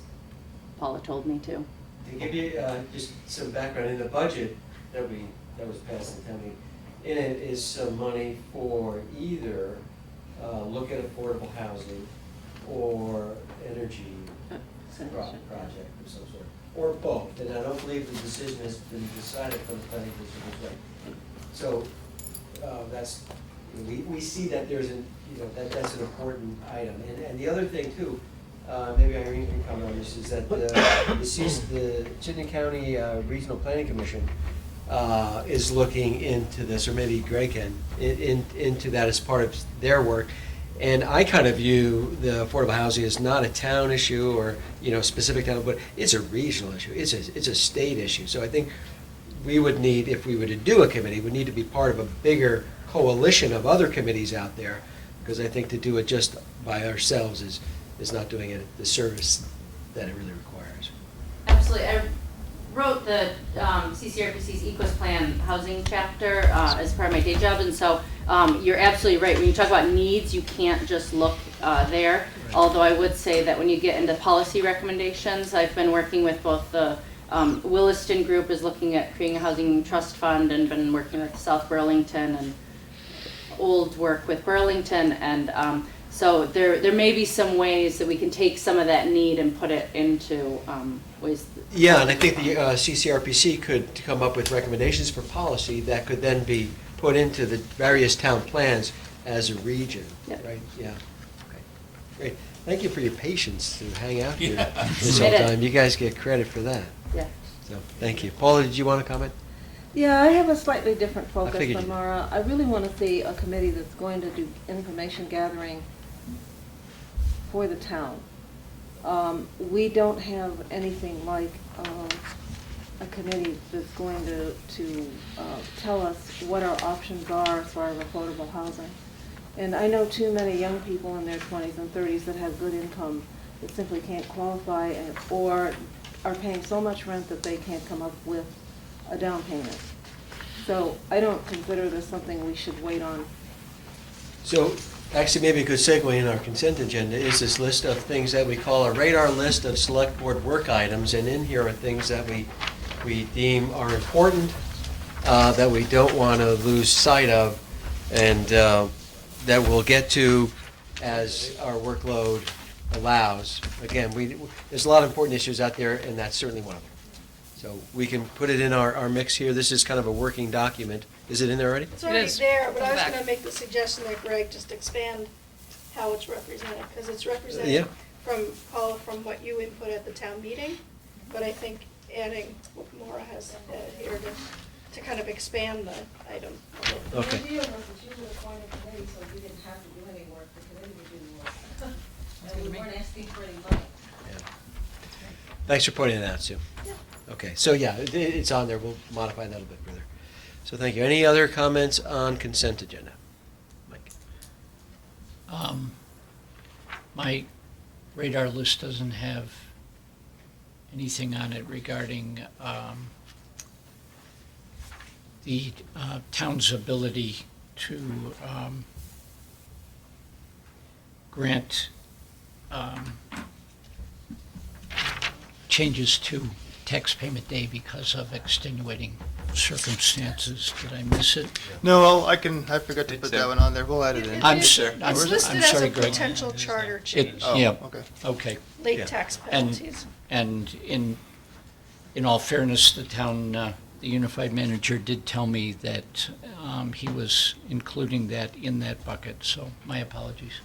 So think of this as a living document. If there are things that Great. come up, we need to add to it. I think it's great to be able to capture them here and, work, as we Thank you. can. Okay, so on the consent, we talked about this, the planning commission minutes, and I think it was agreed that they're important, but we can go get them elsewhere outside of our packet, right? Or if we go electronic, you just put a link in. Just put a link in, yeah. Okay. Can we put that electronic conversation on here if it isn't already, or is it on the radar It's on list? there. It is, okay, thank you, I'll take your word for That's it. a good list. A lot of good stuff in there. Captured. Okay, anything else on consent before we go home? To whom do we submit nits on planning commission minutes and things like that, if we find them? Do they go to Greg now, or do they go to They've Pat? been approved. Right, but when they misspell a word, I think it's appropriate that we correct it, right? You can submit it, I but they think might that- not act on well, it, the right? planning commission talked about it a little while ago, and they asked that if there are corrections or comments from the select board, that it go to the chair. Okay, And take cool. it up. Great. Okay, anything else on consent? Okay, hearing none, all those in favor of the consent agenda signify by saying aye. Aye. Aye. Opposed? Okay, motion passes 5-0. Do we have a need for an executive session? But Okay. before you go, we have to sign. Okay. You want to wait to adjourn until we finish that? Okay, then I would do a motion to adjourn. So moved. Okay, I think I. Or second, beat or you. whatever you're doing. Who wants to second I it? thought you were moving, but I Second. will. Who is it? Somebody? Give it to Mike. Mike, okay. So Irene moved to adjourn, Mike seconded it. All those in favor of adjourning after we sign these things, signify by saying aye. Aye. Aye, opposed, okay. That's 5-0. Great.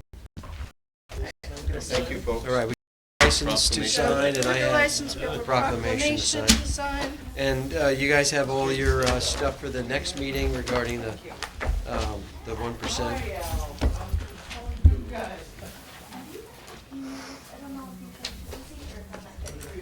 Welcome. You too. I will.